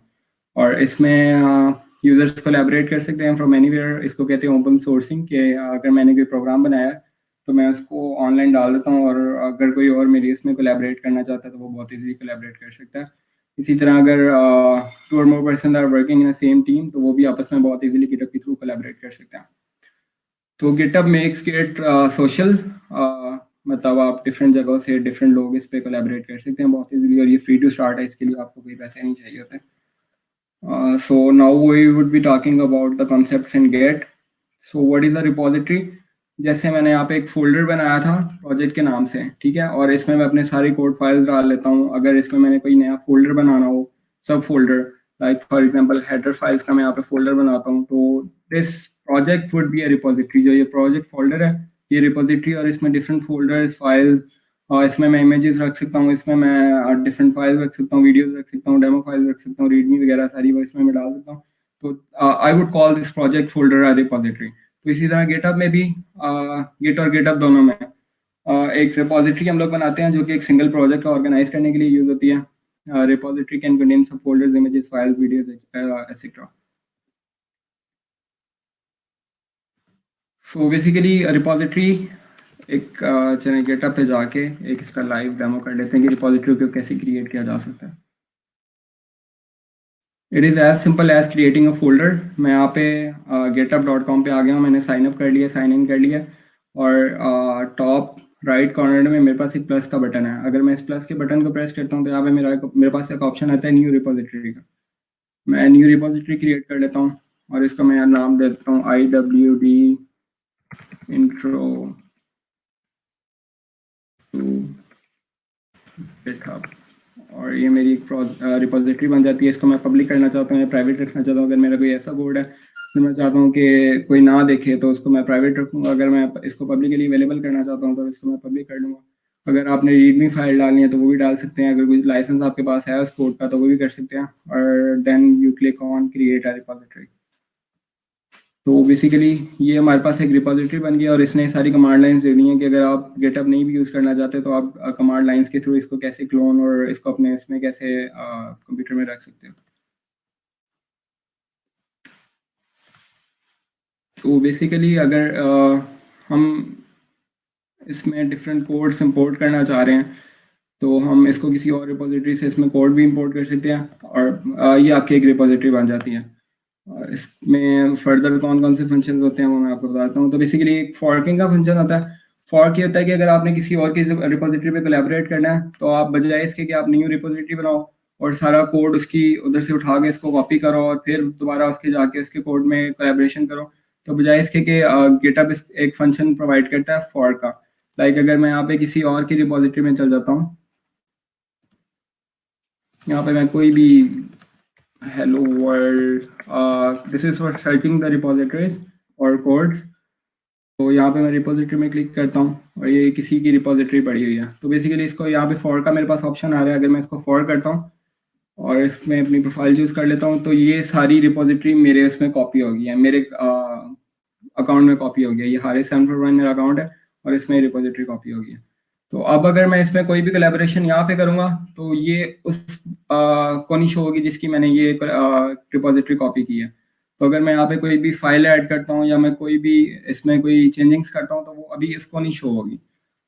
तो this is called the concept of forking, कि अगर मैं किसी और के कोड में कोलैबोरेट करना चाहता हूँ तो मैं इसकी रिपोजिटरी को फॉर करूँगा, उसमें चेंजेस करूँगा और फिर उसकी कोड में दोबारा जाके उधर उसको पुल रिक्वेस्ट जनरेट करूँगा। We will be talking about pull request soon. तो ये बेसिकली किसी और के प्रोजेक्ट में आपकी एक पर्सनल कॉपी बना देती है और ये एक ब्रिज के तौर पे एक्ट करती है between your personal copy and original personal copy. अगर आपने किसी को फॉर्क किया हुआ है तो वो बिल्कुल डिसकनेक्ट नहीं हो जाते, लेकिन वो कनेक्टेड रहते हैं फॉर्क के थ्रू। अगर मतलब आपने अपनी कॉपी के थ्रू उसकी रिपोजिटरी में कुछ चेंजेस करने हैं तो आप वो भी कर सकते हैं। और दूसरा ऑप्शन होता है हमारे पास क्लोनिंग का। अगर आपने गिटहब से या किसी भी और रिपोजिटरी से अपने लैपटॉप में या अपने कंप्यूटर में कोड लेना है, डाउनलोड करना है, तो उसके लिए ऑप्शन होता है क्लोनिंग का। क्लोनिंग दो तरीके से हो सकती है, एक तो लिंक के थ्रू हो सकती है या जिप के थ्रू हो सकती है। और तीसरा ऑप्शन होता है गिटहब डेस्कटॉप का। गिटहब डेस्कटॉप एक एप्लीकेशन है जो कि सिंपल यही सारे गिटहब के फीचर्स को डेस्कटॉप में आपको दे देती है, एक ऐप बना के दे देती है। तो ये बेसिकली गिटहब डेस्कटॉप की ऐप है। तो अगर आपने इसको क्लोन करना है अपने लोकल डेस्कटॉप पे तो थ्रू लिंक क्लोन कर सकते हो। लाइक अगर यहाँ पे गिटहब डेस्कटॉप में मैं इसको क्लोन करना चाहता हूँ तो मैं करूँगा क्लोन रिपोजिटरी।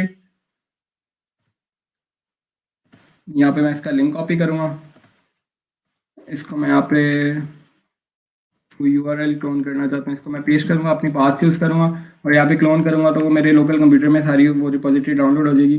फिर उसमें मैं जो भी चेंजेस वगैरह करूँगा तो वो उसको कमिट करने के बाद, उसको सेव करने के बाद वो इस रिपोजिटरी में साथ साथ जो मेरी लोकल रिपोजिटरी है उसमें चेंजेस होती जाएंगी। तो इसको कहते हैं क्लोनिंग का function.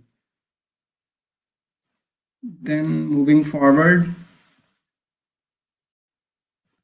After creating a repository, आपने रिपोजिटरी क्रिएट कर ली या क्लोन कर ली या जो भी फॉर्क आपने की है तो उसमें आपने अब चेंजेस करनी है। लाइक ये मैंने किसी और की रिपोजिटरी कॉपी की थी, इसमें मैं कहता हूँ कि मैं इसमें एक ऐड फाइल करना चाहता हूँ, क्रिएट न्यू फाइल, और इसमें मैं कोई भी फाइल क्रिएट कर लेता हूँ demo.txt, इसको मैं नाम दे देता हूँ।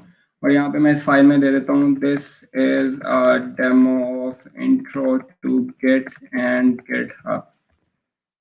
और उसके बाद हमें करना होता है कमिट। कमिट का मतलब ये है कि आप उस फाइल को सेव कर लेते हो और बाद में आप सारी चेंजेस देख सकते हो कि मैंने इस कमिट में क्या क्या चेंजेस की थी। एक कमिट में एक से ज़्यादा फाइल्स भी इफेक्ट हो सकती हैं। लाइक अगर ये मैंने फाइल क्रिएट कर ली और मैं किसी और फाइल में जाके भी चेंजेस करता हूँ तो वो सारी चेंजेस मेरे एक कमिट में आ जाएंगी। तो यहाँ पे मैं कमिट का कोई भी एक टाइटल देना पड़ता है। मैं इसको कह देता हूँ क्रिएट डेमो डॉट txt। यहाँ पे कोई भी डिस्क्रिप्शन डाल देता हूँ XYZ और commit directly to the master branch. अच्छा, अब इसमें ब्रांचिंग का कॉन्सेप्ट आ जाता है कि अगर आपने एक डिफरेंट कोड पे काम करना है, लाइक फॉर एग्जांपल अगर आप एक ऐप बना रहे हो तो उसमें आपके दो फंक्शन है, साइन इन का और साइन अप का। अगर आपने साइन अप का फीचर्स रखना है तो वो बिल्कुल ही साइन इन से अलग होगा, मतलब उसको आपने एक अलग ब्रांच में रखना है। तो इसका ऑप्शन होता है कि मतलब यहाँ पे मैंने कोई भी डाला है, इसमें मैंने साइन इन का फीचर डाल दिया है, मैंने सारे कोड सारी फाइल में जनरेट कर लिया। तो बजाय इसके कि मैं डायरेक्टली मास्टर ब्रांच में पुश करूंगा उसको, तो मैं इसको सेव करूंगा एक नई ब्रांच बना के। तो हर ब्रांच एक अपना डिफरेंट कोड लेके चलेगी आगे, मतलब हर ब्रांच का एक अपना डिफरेंट कोड होगा और वो आपस में कोलैबोरेट आपस में बीच में वो कोई इशू नहीं करेगा। लाइक अगर मैं किसी एक ब्रांच में कोई चेंजेस करता हूँ तो वो मेरी दूसरी ब्रांच में नहीं शो हो रहा होगा। और जो मेन ब्रांच है, जो सबसे हेड ब्रांच होती है, टॉप ब्रांच, उसको हम कहते हैं मास्टर ब्रांच। तो अभी फिलहाल मुझे क्योंकि ब्रांचेस की कोई ज़रूरत नहीं है तो मैं डायरेक्टली मास्टर ब्रांच पे कमिट कर देता हूँ। तो ये मेरा कमिट कंप्लीट हो गया। तो अगर मैं देखना चाहता हूँ कि मैंने इसमें कहाँ कहाँ पे कमिट किया है तो इसको मैं क्लोन करके उधर से अपने गिटहब डेस्कटॉप से भी चेक कर सकता हूँ, या मेरी प्रोफाइल पे जाके उधर भी मेरे सारे कमिट्स शो हो रहे होंगे, उधर मेरी सारी कंट्रीब्यूशन शो हो रही होंगी यहाँ पे कि मैंने अभी contributed to this, contributed to this, contributed to this. तो इस तरह करके आप उसको कमिट कर सकते हो और अब वो चेंजेस मेरी उस फाइल में सेव हो चुकी होंगी जो लोकल मेरी रिपोजिटरी है। लाइक अगर मैं यहाँ पे जाता हूँ तो ये मेरा एक डेमो डॉट txt फाइल बन चुका है। So this was basically the concept of commit. तो उसमें यहाँ से मेरी कमिट हिस्ट्री सारी शो हो जाएगी कि ये मैंने कमिट किया हुआ। और अगर इसको मैंने अनडू करना है तो इसको मैं अनडू भी कर सकता हूँ, वो उसका कॉन्सेप्ट हम बहुत जल्दी देखेंगे। Basically, this was all about creating a repository, make changes, commit और revert। अच्छा, अगर किसी भी टाइम पे आपको लगता है कि आपने कुछ गड़बड़ कर लिया है, मतलब आपने बहुत लंबा सारा कोड कर लिया है और उसको कमिट किया है, लेकिन कमिट करने के बाद जब आपने उस प्रोग्राम को अपने को रन किया है तो आपको फील होता है कि यार मैंने ना कोई गलती कर दी है, तो मैं उस गलती को सुधारना चाहता हूँ। तो बेटर कि अगर आप सारा अनडू करो, कंट्रोल दी करो, उसका बेटर ऑप्शन होता है कि आप डायरेक्टली जाके उसको रिवर्ट कर दो। लाइक यहाँ पे मेरा एक प्रोजेक्ट है, इसमें मैंने ये सारी चेंजेस की हुई हैं। लाइक यहाँ पे मैंने एडिट जावा इम्प्लीमेंटेशन की थी, उसमें ये फाइल्स चेंज हुई थी। और बीच में पीछे कहीं जाके ना मुझे एक लगता है कि यार जो ये मैंने कमिट किया था ना, या ये वाला मैंने कमिट किया था एडिट नेसेसरी फाइल वाला, इसमें मैंने इस फाइल में ना कोई चेंजेस की थी जो कि काम नहीं कर रही, मुझे लगता है कि इसमें बाग है। तो उसमें मैं सिंपल ये करूँगा कि इसको मैं राइट क्लिक करूँगा और रिवर्ट दिस कमिट कर दूंगा। तो ये सारी चेंजेस मेरे जो मेन प्रोजेक्ट है उसमें से अनडू हो जाएंगी। उसमें क्योंकि क्लैशेस से तो मैं सबसे टॉप वाला कर लेता हूँ। तो अब ये सारा मेरा रिवर्ट हो गया। रेड रिप्रेजेंट करता है कि उसको मैंने रिमूव कर दिया और ग्रीन रिप्रेजेंट करता है कि उसको मैंने ऐड किया। लाइक उस कमिट में मैंने ये किया था कि मैंने ये लाइन ऐड की थी और ये लाइन रिमूव की थी, लेकिन रिवर्ट उसके ऑपोजिट करता है। जो मैंने लाइन सब उस कमिट में रिमूव की थी वो अब ऐड हो जाएंगी और जो मैंने ऐड की थी वो रिमूव हो जाएंगी। लेकिन फिर अगर मैं उस प्रोग्राम को दोबारा टेस्ट करता हूँ और फिर मुझे कहीं जाके फील होता है कि यार नहीं, मुझे ये अनडू नहीं करना चाहिए था, इसमें बग नहीं था, वो किसी और कमिट में बग था, तो मैं इस रिवर्ट को जब दोबारा रिवर्ट करूंगा तो वो सारी चेंजेस दोबारा मेरे पास आ जाएंगी। तो ये this is the basic concept of commit and revert.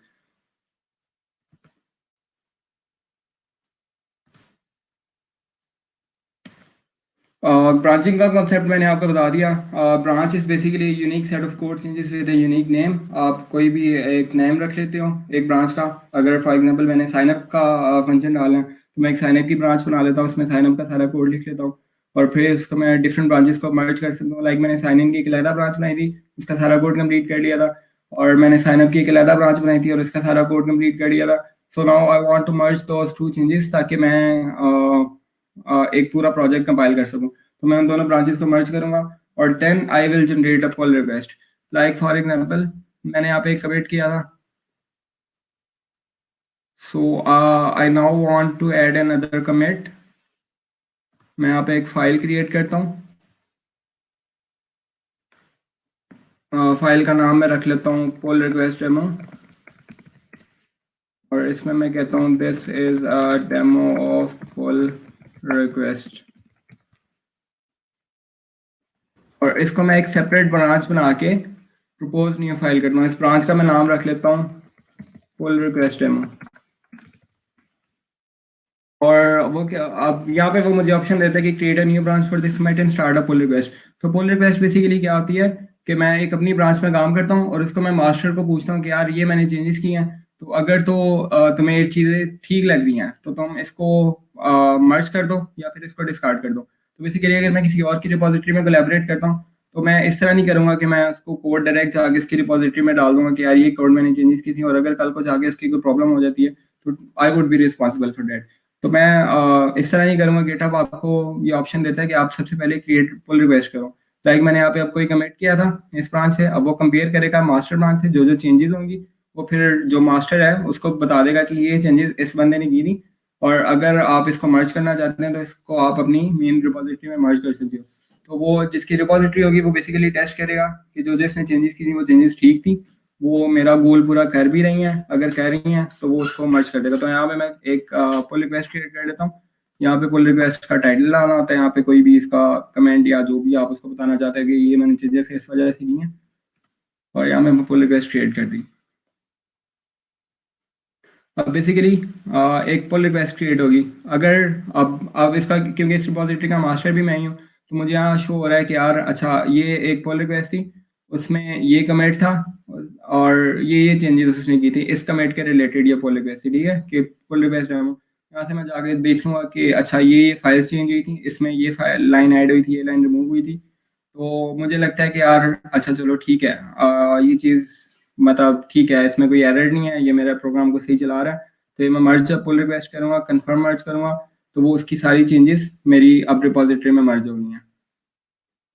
ये मैंने पुल रिक्वेस्ट डेमो बनाया था, तो अब ये फाइल मेरे उसमें आ गई है। अगर इसको मैं पुल रिक्वेस्ट एक्सेप्ट ना करता तो मेरी मेन रिपोजिटरी में फाइल ना आती। तो इसी तरह अगर मैं किसी और के प्रोजेक्ट में कोलैबोरेट करना चाहता हूँ तो उसको भी मैं इसी तरह करूँगा कि उसके मैं कोड में ऐड करूँगा। लाइक फॉर एग्जांपल यहाँ पे मैंने किसी और का प्रोजेक्ट क्लोन किया था, इसमें मैं एक क्रिएट न्यू फाइल करता हूँ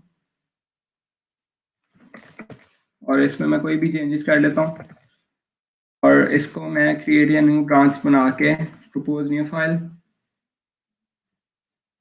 एंड देन मैं इसको करता हूँ जो मेन मास्टर है, ठीक है। अब ये तो क्योंकि मेरी अपनी रिपोजिटरी थी तो इस वजह से ये मेरे अपने उसमें ये सारा शो हो रहा है कि ये पैच 1 मेरी ब्रांच है, किससे कंपेयर करना है मैंने। तो अगर मैं मास्टर ब्रांच से कंपेयर करके इसी तरह किसी और की रिपोजिटरी में वो करूँगा तो उसको भी पुल रिक्वेस्ट चली जाएगी।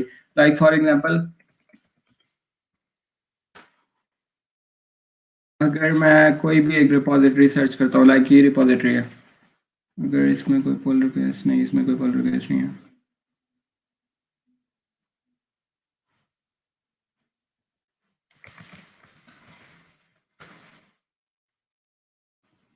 तो ये एक रिपोजिटरी ऑनलाइन पड़ी हुई है, एक कोडिंग लैंग्वेज है चैपल के नाम से। तो इसमें अगर किसी को कोलैबोरेट करना है तो वो यहाँ से कोलैबोरेट करता है, ठीक है। अब ये किसी ने ओपन बाय, ये उसका नाम है, और 2 आवर्स अगो किसी ने पुल रिक्वेस्ट ओपन किया और इसमें ये चेंजेस है।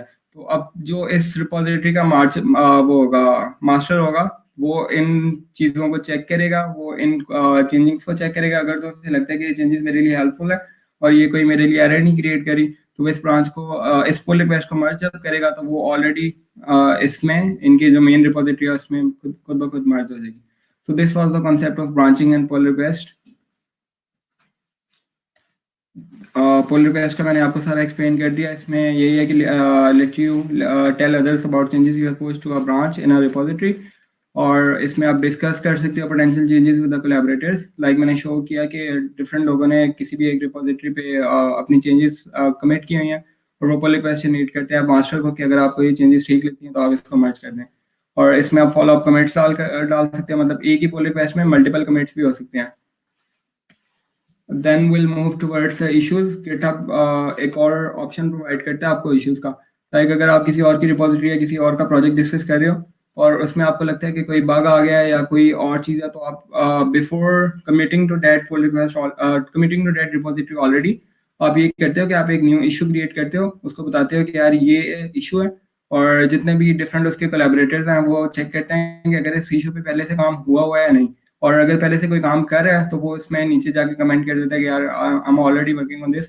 तो आपकी मेहनत ज़ाया नहीं जाती, मतलब आपको अगर नहीं पता कि इस पे ऑलरेडी काम हो रहा है नहीं हो रहा, और आप सारे उसको कोड करके फिक्स करके दोबारा डाल दो, और कोई ऑलरेडी इसको काम कर चुके आपसे पहले उसने कमिट कर दिया, तो आपकी सारी मेहनत ज़ाया चली जाएगी। तो before going to collaborate to someone repository, it's a better option to create an issue, ताकि आप उस पर डिस्कशन कर सको।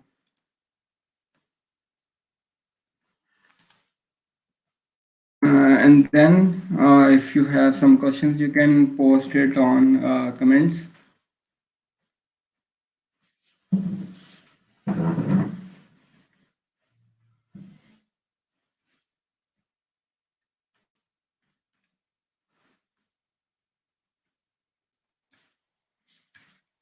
All right. So let's see if we do get any comments. We do have a lag here, so it depends that if we do get the comments in time. But we have the contact from Haris, and So basically, you can find all my contacts here. अगर आप इस link पे जाते हो, और ये getup campus expert का official link है, यहाँ पे आपको मेरे सारे कमेंट कॉन्टैक्ट मिल जाएंगे। So you don't have to type in everything here. yeah, that's one way of putting good use of it as well. That you can put all the links that you want over there. All right. So with this, I would like to conclude this session as well. Just give us 2 minutes to reset up, and then I will come up, and then we will conclude the whole session. So thank you very much, Haris. Thank you.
So, hi everyone, I'm back, and I hope that everybody enjoyed this session. It was a really great and amazing session. Unfortunately, Aram had unscheduled work call again, woman in tech, so she had to leave and left the conclusion to me. Hopefully, this was a really interesting session. All of the sessions were really great, and we would like you to give your feedback. I'm just sharing the feedback form on the uh, comment section. And if you fill out the feedback form, that gives you the eligibility to get the swags as well. So if you don't fill out the feedback form, you do not get any swags, because this is where you get give your information so that we can give you all the swags. So here I am posting the comment, posting the link of the form in this comment section. So you fill out this form, and this form will be live for the next 5 to 10 minutes, and then if you fill out this form, then you will be eligible for this ones as well. So with this, I would like to officially conclude the session of the International Women's Day celebration. Here's to all the great women who have been working in the not only just the tech sector, in any sector, and the hardships that they have to face just so that they can prove themselves equal to men. It's really great that now within tech, a lot of women, especially within Pakistan, are showing up, and I really like that they can come forward and prove themselves in these fields. So, with this, thank you very much for this amazing session. Thank you to all our speakers and for you for being a great audience. Thank you very much, and Allah Hafiz.